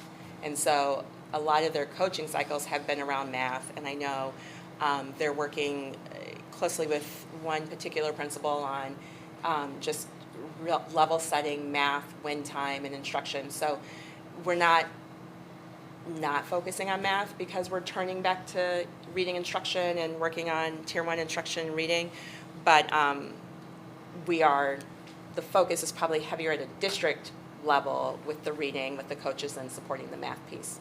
To your point, try to get us leveled out. Got it. Okay.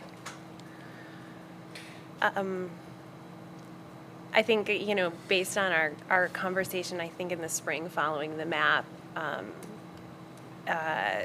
we thought that there was a lot of wood to chop around implementation of the CKL curriculum and whether or not it had been successful over the last year. I have to say, I'm really impressed by the ELA proficiency rates that this test has shown, and while I know that there are still challenges with implementing the curriculum, this does give me confidence that we're doing quite well, and so.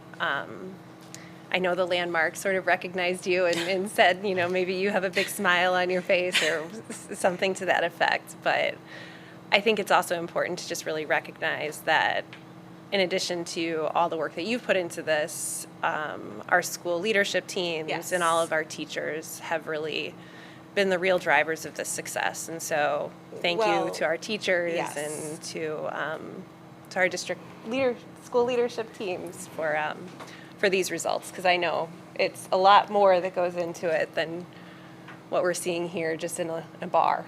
And I'm glad you say that. Thank you for acknowledging that. The great thing about newspaper stories is they don't say everything that you say in an on-phone interview. And one of the things I did say right off to Greg Voss was that these scores are something for us to definitely celebrate, but it's the work of the collaboration of our staff, our families, and our students that we can't do it without that collaboration, and it just shows that we're a high-performing district because of everybody working together and showing the care and the thought for it. So I'm glad. Thank you for acknowledging that. Of course. So I'm going to use that as a dovetail then, because at your very last slide, talking about some of the opportunities, and I heard you say a lot of things that are already ongoing in professional development, and I know that collaboration piece has been a very big focal point throughout the district over the last couple of years. So it does seem like, is it fair to say that a lot of that work over time with professional development, all the focus on collaboration, in addition to the curriculum, I think the coaching, we've added a lot of that coaching there, that seems to be really helping sort of drive that implementation and understanding in the classroom and everything. It feels like this is kind of a culmination of years worth of effort and focus year over year that's really kind of starting to pop out. That is how I and the leadership team, I believe the leadership team, if I'm speaking out of turn, let me know since you're here.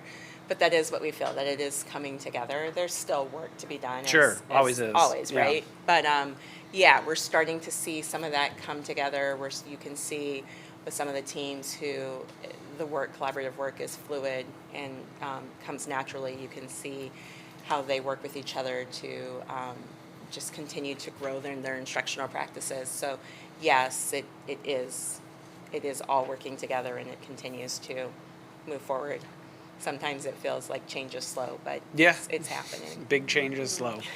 And probably should be to try to get it as right as possible. So part two of that question, I heard you say some of the things, or I heard things that are part of professional development this year get noted. So how does this play into what you're thinking about next year, as far as like any kind of particular focus on professional development or whatever we might need to be doing? Yeah. I'm not trying to hook you into something yet, but I'm just kind of curious how you're thinking about going into next year. Absolutely. What I want to do, and obviously continuing to watch data to see where we're at, but I feel like Tier 1 instruction is something we'll continue to need to work to ensure we're shoring up, meeting all of our students' needs, especially on the advanced side of the diamond, is something that we need to continue to work on. I'd like to see, and it depends, this is Angela's thoughts as a director of teaching and learning. This is nothing that we've talked about as a leadership team yet. Yeah, so that's what I'm saying. I'm not trying nothing to get you is to set commit in to anything. I'm stone, just- right. And it also just depends on how this year unfolds to see if we end up with these things. But in my head, I'm always trying to think of what other things do we need to be looking for and getting ready to work on. And one of the things I'm hearing in the advanced learning committee meetings is the need for professional learning on how are we addressing our higher achieving, more advanced students in classes, and not just in our advanced classes, but in our core classes, as well as in, we have a great advanced program. We have a great advanced programming at the middle school for 6, 7, 8, but that's for math and ELA. And one of the things that came up in the advanced learning review is advanced kids are still advanced in science and social studies too. So how are we addressing those needs in other subject areas and in encore areas? So professional learning and how to address higher learners is something I would like to look at too, if that fits with where we end up with priorities. And again, this is Angela, the Director of Teaching and Learning, saying what her thoughts and areas are, but we have a new strategic plan coming. We have continued work with advanced learning coming. We have continued work with MTSS coming. That's also where we probably need to do some professional learning just to ensure that we've level set and set the course for consistency with our SEL and TSS structures, right? Because if you have a feeling of belonging and you want to be at school, that's when a child is able to learn best. So we need to make sure all those are in place too. So probably verbal vomit of a whole bunch of things that are in my head of where I want to go. But again, just one person of a 11-person leadership team, ideas on next year and years that's to come. helpful. And I think that last point right there, we talk about that a lot, culture, right? And like just the inclusiveness and the belongingness. If the student can't come in ready to participate, they're not going to succeed. So I do Exactly. think that is a critical component of it. Beyond, if you don't have that, you're not going to get stuff like this. So Exactly. And that's something that all of our principals continue to talk about too, that climate and culture is important for student learning. It's all part of that whole child aspect. Just had a quick question, just in regards to some of the areas of continued improvement, like obviously on the equity journey continuum, right? Kind of went backwards on all three measures. I know we don't do the in-depth comparison to our geographic or even look-alike peers, but are there schools that have smaller gaps? They're more in like the step 3, step 4. Is there anything we can be learning? I'm in higher ed. I know rankings, all of the algorithms, what goes into it. Some of it's outside our control. The percent of people that fill out a survey, some of those frustrating ways that they come up with these numerical ratings.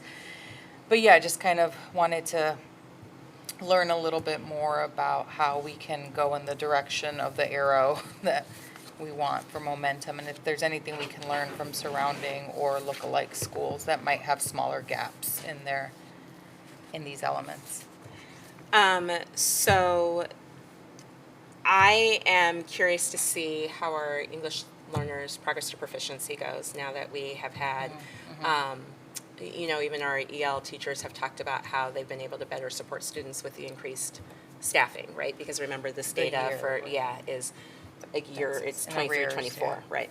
So I'm curious to see where we go from there with that piece. As well. Does that fall under the student learning piece? It does, Yeah. yep.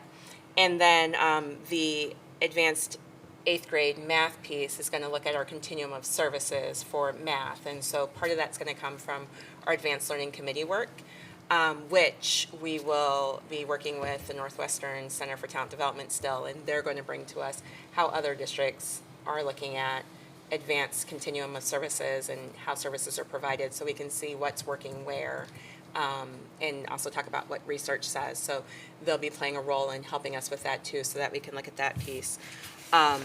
Then within the learning conditions, those are all climate survey pieces, and I think those are the parts that, like you talked about, are a little bit less out of our locus of control. But as we continue to work on the climate and culture in the district for both students and for staff, looking at why our students' supportive environment decreased from 22-23 to 23-24, comparing, see where we're at, we're 24-25, because we do have that data in our hands at least, and looking at why there were decreases in a couple of the other questions so that we can see how we can address those.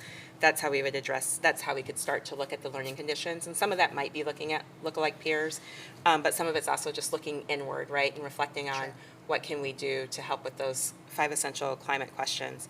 And then the elevating educator piece really is just continuing to do what we're trying to do with our goal 3 of our strategic plan, and looking at our workforce and what's contributing to our retention, and looking at our hiring and who are we putting in front of our students.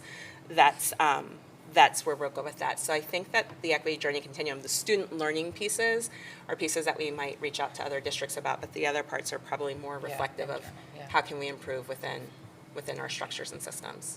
And then my last question is just a data understanding question. It might be slides 6 and 9, the cohort progress for MAP.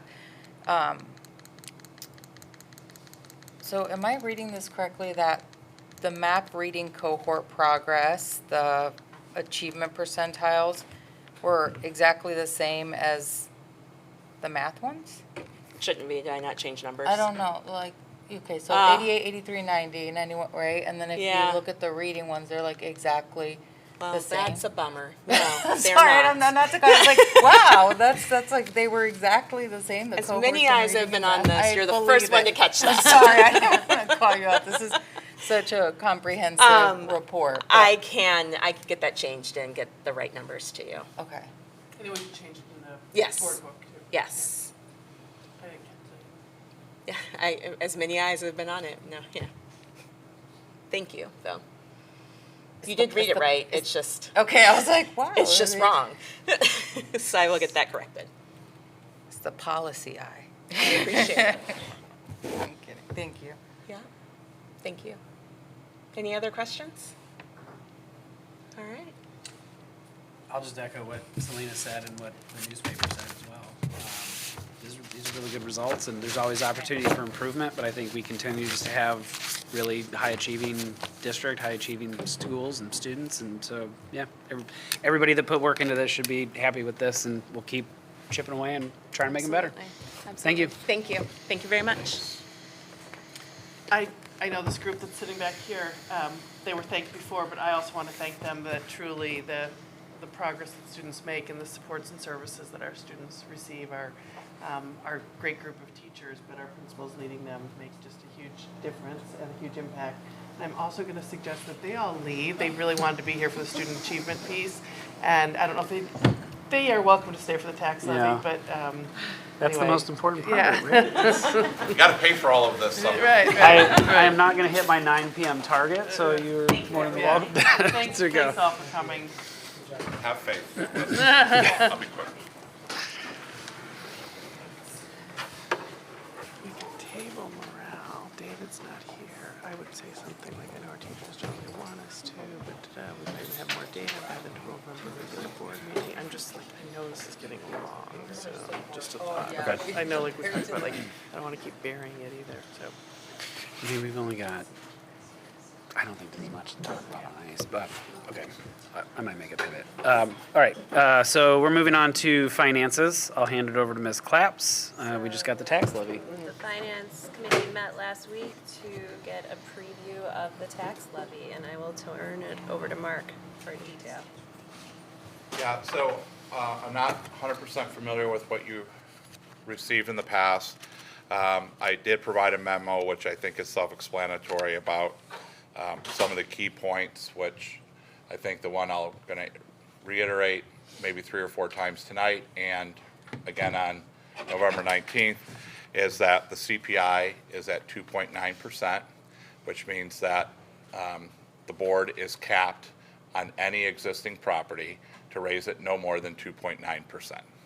So what gets lost in that conversation is the board's, should be the board's desire to levy somewhat higher for the single purpose of capturing any new property that would come on to your rolls. Because if you don't capture that property, you can't go back and ever get it again as part of your EAV, equalized assessed valuation. So, but again, 2.9% is the CPI that's being applied to the levy, and that would be on all existing property. There are 3 pages. One is the certificate of tax levy. This is what is submitted to our tax assessor. So you have what you approved last year in December of 2024. You can see each fund laid out, how much money you levied in those funds. And if you wanted to do a comparison between what you levied last year and what you're levying this year, that's what kind of page 2 or 3, however you're reading the packet, lays out. So typically from year to year in a district like this and many next door to us and around, there's not a whole lot of new property. So you're not going to see significant changes between one year and the next. And in fact, we'll skip over the ed fund for just a second, but that if you see in 2024, you levied about $3 million in operations and maintenance, and you're levying about $3,300,000 this year. So it's not it's an amount, but it's not a huge amount. The primary and fundamental difference between last year's levy and this year's is you'll notice that you only levied in 24 $6,000 for transportation. And you will recall that last summer, prior to Mr. Fitton leaving, you made a fund transfer in the amount of about $600,000 to transportation to cover your unexpected transportation costs associated with special ed. So what has been done in the 2025 levy is to take some of the money that otherwise would have been used in the ed fund, which is where you transferred your money, and just levied it more appropriately into the transportation fund. So the biggest change is going from $6,000 to $606,000, and that $600,000 came from your education levy. So you can see there's only about $200,000 in addition, which typically would have been in the neighborhood of $800,000 more in there. We've just reallocated that in the levy from being levied in ed to levied into transportation. Okay, so that you are, I won't get into the weeds, the significant advantages of levying appropriate to you, but you don't need to over levy in one and then transfer out for another. It should be levied appropriate to where you need your expenditures to be. So that is the fundamental difference in the levies, that being in transportation. And then the last page, for those of you that have no sports events to watch this evening and want to really dive deep into tax rates and calculations, this is a worksheet that is nothing more than a worksheet for how I arrived at the numbers and what I do to make sure that you are not overtaxing or extending beyond your acceptable tax rates. So it's nothing more than, if you're like, well, Mark, how'd you come up with these numbers? This is kind of a worksheet behind deep in the weeds that I use. But if you were to look at the levy certificate and that first column, that's the amount that appears on the levy. And all those other numbers going down essentially just show a final tax rate in the final right column. And I have to make sure in your operations and maintenance fund, we don't due in life safety, and your working cash and special ed, that we have not gone beyond the tax rate ceiling, or the limit, if you will. So there are 3 pertinent funds for you. You can see operation and maintenance in that 4th column over. The tax rate ceiling is 55 cents. We are at 49.41. And then in special education, it's a 40-cent tax rate ceiling, and we are at just under 30 cents. So that's just calculations to make sure I have not put the district in a position to exceed the tax rate for those 3 funds that have limiting factors.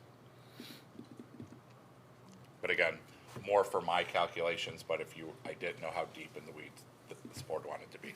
So I'm going to take Ms. Clapp's suggestion again and reiterate that the 2.9% is applied to existing taxpayers. The transportation thing caught my eye as well, and I think I was just kind of going back a couple of years with one of the audits where I think didn't we have is that the fund we had too much money, and they're like, you need to transfer that down? I think so, years ago. And then we under levied because of that to try to bring it down, so I think this feels like it's maybe just getting back to normal. Yeah. And what I would probably say makes sense to me, and I don't know the exact years, but when you say a couple years ago, transportation used to be a fund that you were allowed to levy money into and then transfer that money into, say, your education fund or your O&M fund. The law changed a few years ago where you're no longer allowed to levy money into transportation and then transfer that money out to another fund. Similarly, like you transferred ed money, education fund money to transportation, you would never, if you had too much money in there, you couldn't transfer it. You used to be able to transfer out. You can no longer do that. So if you had money, for example, if you were under levying in the education to put money in transportation only to transfer it back out, that was a common practice. It lowered and got you underneath the ceiling rate in the ed fund, but now there is no ceiling rate in the ed fund, so there's no reason to do it. So they've eliminated that allowable transfer. So that would seem to make sense without going back into a whole bunch of your levies, but that makes sense to me that that would have happened. Yeah, okay. Any other questions? So this would just be, this certificate of levy would be on the November 19th board for approval, which I will also be at if there's any further questions. And that also requires the public hearing at the beginning of the meeting, right? And then, yeah. It required is a strong word. You're levying under 105%, which does not necessarily require a public hearing, but as part of best practice, you should open a public hearing, which looks similarly to the public hearing that you would open for when you pass the budget. You open the public hearing, ask if there is none, you close the public hearing, you move on to your meeting, and then under probably old business, you'll approve the action item to accept the levy.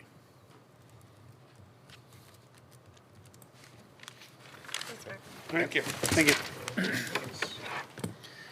Okay, just looking at the clock, I'm gonna suggest a pivot to go to family planning engagement and the IASB thing, and then depending on how we're feeling, come back to the staff morale, just because that, I don't know how long that discussion will go, and we're already past 9. Is anybody opposed to that adjustment? No? Okay, so I will hand it over to you, Ms. Kalick, for family and community partnerships. Sure. So, parent leadership team met on October 17th and started out by discussing the board, the last board meeting, but kind of the best part of the meeting was Alex Covea Lopez, who's the EL lead, gave us a lot of updates about her bilingual parent advisory committee and kind of the activities that they're doing to engage families. They do have a Dia de los Muertos event on November 13th.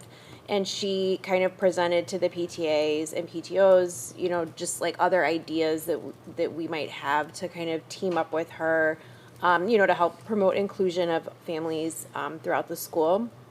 She also talked about how She has a monthly newsletter, so she tries to gather information that's sent out from each PTA and PTO to include in her newsletter that goes out to her families. And so she asked to be added to mailing lists so she could include that information and be more inclusive of that. And also pointed out that SMORE lets you translate into any language, which I didn't know. And as the corresponding secretary of Hollywood's PTA, I totally switched over to SMORE, and it's like awesome. And it literally translates in any language. Very cool. Great ideas for inclusion. And then at the end, all the schools kind of shared just their upcoming events, talked a lot about Spirit Wear and who our vendors are, different community nights, dinners, night out, trunk and treat, I don't know, fun runs, and there was, so basically all of our PTAs are doing a great job with some family engagement all across the district. And then Family Community Partnerships met on October 30th, and it was really kind of like an introductory meeting, I guess, because there was some new folks on the committee, but we talked about what the committee has done since 2021, you know, starting our family learning nights, doing One Book, One School throughout the district, kind of working with the 5th to 6th grade transition, connecting to PLT and having our parent ambassadors to some degree at each school, prioritizing communication with parents and working on various ways to engage with all of our district families. And then kind of throwing out ideas that we could kind of work on for this year, but then I had to go because I had a virtual open house for my residency program. And so I did not hear what the end of the meeting kind of entailed, but I think we were probably just going to continue talking in our next meeting. Right, we focused a lot on communication, you know, sort of the ideal goal of just having really seamless two-way communication with families in real time about what's really happening in the classroom, how to best support your child at home, because you actually have the details of what's going on. There's tools that do that, and I think looking at, you know, tools keep evolving in terms of their effectiveness, but also in terms of the challenge around their use. Teachers have good systems for that kind of thing, but talking about maybe a more unified district-wide system is just something we're going to explore. And I would emphasize that, explore. We don't want to take away the tools that are really working well for classroom teachers already in place. And we also talked then about a family survey. So 2 years ago, it was November, it was in conjunction with parent-teacher conferences. We did a family engagement survey where we got some, you know, helpful results. I don't know if it was earth-shattering, but it was helpful to us. We talked about it. I had also been doing some research because we're coming up on our new strategic plan, facilitation, development, renewal. At the November 19th board meeting, you're going to meet two different facilitator groups for the strategic plan. Both groups really use surveys in a very robust way. Like, it really is part of how we did our strategic plan back 5 years ago and how we would do it moving forward, regardless of the group we choose, that we really think it'd be kind of redundant to ask families now about sort of what are their kind of hopes, dreams, aspirations for ways the district can improve when we're probably going to do it in multiple ways in the spring. So we're going to hold on the Family Engagement Committee kind of hosting or sponsoring that survey and move it to the spring. So that was something we talked about. Those surveys will probably be more in-depth than what we would even get at, too. Yeah, and like CEC was reminding me, that was the group that did it 5 years ago, they surveyed families at 3 different junctures, each sort of like when the sort of vision was ready, you know, is this like, do you concur, are there other thoughts and suggestions, when the, essentially the goals and strategies were ready, like, do you concur, these, you know, so we're going to, you know, again, even, and the other group we're going to look at is Educational Leadership Solutions, also does surveys. Both groups also would offer like community forums or focus groups if we want to even hone in more. But it'll be a great time to gather feedback, and it will be really meaningful and useful feedback. Not that it's not meaningful and useful all the time, but I think just the timing, by just a few months, we can, I think, just get more out of it and be a bit more efficient with families too, as opposed to potentially suffering survey fatigue with them. So. Yeah. And we need the feedback for the strategic plan. So, and our next meeting is December 11th. Yeah. And there was some discussion about the family, this family math night. Yeah, the next family math night would be in February. Or family learning night will be math, and it will be in February. Did we remember? And Kathy, you remind me, we have to look at the calendar. It's people had 2 different dates, February 25th and 26th, which is somewhere where we have to make sure we're on the same page. And I have it one way in my calendar, so we'll double check that. I promise to double check that for the group. So yeah. Thank you. The transition to Hauser thing, I've had a few people that had kids transitioning from fifth to sixth, but we had the construction at Hauser. Is that going to be a problem again next It's going year? to be a problem again because the whole window project will be The major, windows.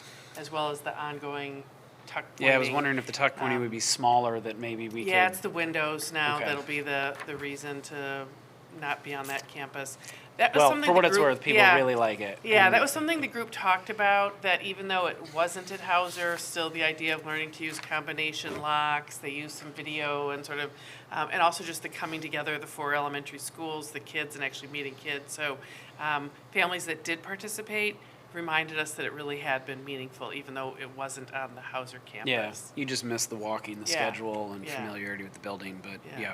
But there was extra time built in, right? Right, for the, students to be able to come and walk their the schedules. 6th grade transition day that Yeah. happens like just before school starts. They built it for a longer time. Yeah. Like the day before. That's or when kids whatever. really walk their schedules because Yeah, they don't okay. really walk their schedules in the summer school Right. class. Oh, that's because they right, don't it's a just made-up have schedule. Their schedules. Yeah. They do walk the building and they get to spend a lot of time Yeah. in the building, and that is very nice. And it's possible, you know, like we could do like a walking field trip. Again, it's all going to depend on the project, but Yeah. all window replacement sounds pretty major. And I would just throw out, if there's an option, I Yeah. would say we take it, because it's one day for a short amount of time. I don't know how that would screw up Yeah. the schedule if they could just not work that day or something, Yeah. but like, I don't know, just throwing, Yeah. spitballing it. And Angela might have some Oh, updates on that. Sorry. I could just didn't chime realize in. that Or was something to me. share. He's like, what? Just, we've talked about this at leadership team with transition to Hauser. And when students were doing a schedule at Hauser during transition to Hauser, it wasn't really a schedule, right? It was just because they don't have their schedules yet. Go here, go there. Right, it was just how to navigate going from room to room and finding different areas and different places.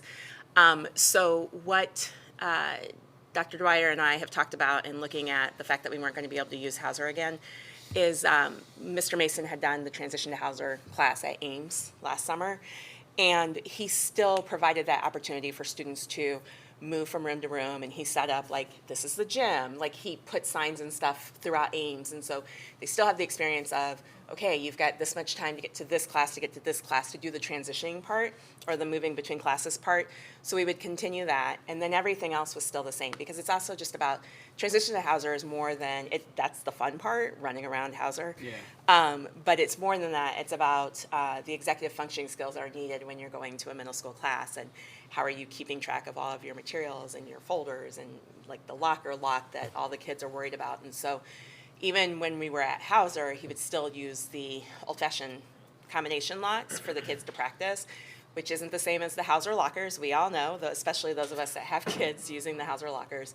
But they were using those combination locks even when the transition to Hauser was at Hauser, and so they'll do that at Ames as well. And then Chris and Katie will have those times built in that, you know, we have the 6th grade night that kids can come, set up their lockers, do their real schedule. So we'll still have those opportunities as well for the students, but Dr. Dwyer and I we were already planning, because we were told you're not going to be able to use the building, on how can we ensure that kids are still having the experience of transition to Hauser, even if it's at Ames. And Mr. Mason did a really great job last summer of accommodating that at the last minute, and now he knows ahead of time, so we'll be able to even be more on top of it, and then be able to let families know ahead of time, because that was part of it last year. Some families are finding out at the last minute, and they didn't know how we were making those adjustments, so they felt that it wasn't the same program, but it's pretty much the same. It's just not located in Hauser. Yeah. No, that's very helpful. Just if that comes up again Yes. over the summer or something like that, having that additional information is good. Thank you for letting me jump in. Anything else on this? Mm-mm. No? Any other questions? No. No? All right. Okay, I will pass it over to Ms. Gunn for policy. Yeah, not exactly Or- policy related, but seems to be the most Joint. natural, place to have this on the agenda. So we do have the IASB Joint Annual Conference coming up, and I guess kind of one of the first questions would be, do we know who from the board is planning to attend that, or Kathy, do you have what you need? I've heard from no one. Oh, boo. I So- am unable to go this year. Okay. So that would be the first step, confirming that anybody from, before we get into, is there a delegate, do we need a delegate, planning to attend? I was planning, but I believe I can only go Saturday, so I wanted to make sure that was still worthwhile Sorry, based what on were the the dates? sessions. The 21st to the 23rd of It's always the November. weekend before Thanksgiving. Right. So it was like Friday, Saturday. Might be able to. I'll be out of town, so I won't be able to Yeah. attend. And if there aren't key delegate items. Yeah, so then the second part was, just based off of, as part of the conference, there's resolutions for consideration, you appoint a delegate, and this year's resolutions include just one. Yes, there's like consent agenda items on amendments, all fairly straightforward, all do adopt, so I presume those will just kind of move through like business as usual. The only one that, was up on the resolution was like the bus. I've never seen it with just one. But anyway, I don't know that it is as imperative that a delegate be at this. It also takes away, as we experienced last year, from really key sessions. And I think just better use of this board's time than going to share our vote on, I think it's like a bus. I can't find it now. School bus safety funding, which again is it's not at odds with ISB's, the resolution committee's recommendation to adopt, so they'll just put it through the consent agenda. So I guess it really just comes down to, I would recommend we don't need a delegate at this year, and if a board member is going to attend, they spend their time in sessions. Unless someone feels strongly about having a voice on school bus safety funding. Okay. Oh, Kathy, I'll connect with you. I just wanted to look at the agenda for Friday versus Saturday, just to make sure there was enough Saturday to make it worth the district's money. I mean, it's not there's a cost to sending us, Just go to one seminar. It might not Right, be worth yeah, it, so I but- just want to make sure there's enough there, and otherwise But I I'm will happy read, to I've go. gone the last, 3 years, I think, and all of the seminars have been good. Some have been great, and others are just like reinforcing maybe, but they're still good just to get that reinforcement that's out there. So I've enjoyed all the ones I've gone to, but I can't go this year, unfortunately, so. But yeah, if you've got enough, 3 or 4 of them, I mean. Yeah, I think I know I can go Saturday. I cannot attend Friday. Unfortunately, I have a work commitment that conflicts during the day, but, all right, I guess that's all I have. And this isn't exactly on the agenda, but I do have the latest issue of Press 120 here. The ISV, not to discuss tonight, just so you all know, it is coming. I don't know when this is due back. I want to say February 20th. We don't have a January cow? We don't have a January cow because it always falls during winter I break. know. But this year, 1st January is January 7th. So I was just looking at that, like, if we wanted to have a January Well, cow, we can also we can do figure board, it out if- we can do policy review at a regular board meeting too. if needed. Right. ISB webinar, which I always find incredibly helpful, is coming up on November 12th, so thereafter we'll meet in committee to Yeah, discuss I and bring tentatively these. slated it for December cow, just for a that's what first I read, thought. but we could do it in January. I hadn't looked at the 26 calendar yet. It always falls like right after New Year's, which it does, but the calendar shakes out that we could. Yeah, just the first Wednesday happens to be Yeah. the 7th, yeah. Okay, I am going to suggest we don't go back. I mean, it's 9:20, unless there's a strong desire to get into the morale survey stuff. I think it really just is a discussion and a report out. It's not really action or anything. It's just kind of going over some of the results and some of the things that you've talked with leadership team about how to react to it appropriately. So if nobody's opposed, maybe we could do that at the next meeting. I'll try to keep an eye on how much is on the agenda. We knew this one was going to be tight, but Right, with the playground and the student achievement and the tax levy, so I mean, all of it. I have the morale survey information is attached. It's attached for other people if they want to review it. Certainly don't want to feel like it's being buried. I know David, also as personnel chair, has been really invested in kind of shepherding the conversation through, so. And that might be David helpful. isn't able to be here tonight. Yeah. We could do it at the November board, or we can do it at December Cow. My thought is we could see how heavy the next meeting is, because we know we have a couple items on here, and if it's not overly stuffed, then maybe we slide it in there. If not, I don't see any concern waiting until December unless, I don't know, any preference. Okay. And I just want to assure the board, but also assure other people that are listening that, the survey data is out. It's in the hands of all the schools. The schools are already at their building leadership teams taking a look at this data. We've given it to the REC to take a closer look at. Our leadership team has taken sort of a very initial look. Real honestly, the student achievement, I believe, as it should, really had to kind of take more center stage than the morale survey data, but not forgetting about the morale survey data at all. But I know even the building leadership teams were digging in on the student achievement data and understanding their own state report card, et cetera. So we will certainly get to the morale survey information. Yeah, I'd rather not rush it if we can spend more time. Well, and that was my other thought is we might just be like, okay, by the time 9:40 runs around, okay, all right. I want to give it the time it deserves or whatever. I don't want people to feel rushed or whatever on it. So, okay. With that, then, this meeting, no more topics on this meeting. So, future meeting dates, November 19th, regular business meeting at 7 p.m. in the Hauser Learning Resource Center. December 3rd, committee of the whole, 7 p.m. at the Blythe Park School Library. And then December 17th, regular business meeting at 7 p.m. in the Hauser Learning Resource Center. And then we have January 7th canceled, but maybe potentially not, since that actually falls in line. More in the regular stream of things, Yeah, we'll update that in the future. With that, this meeting is adjourned.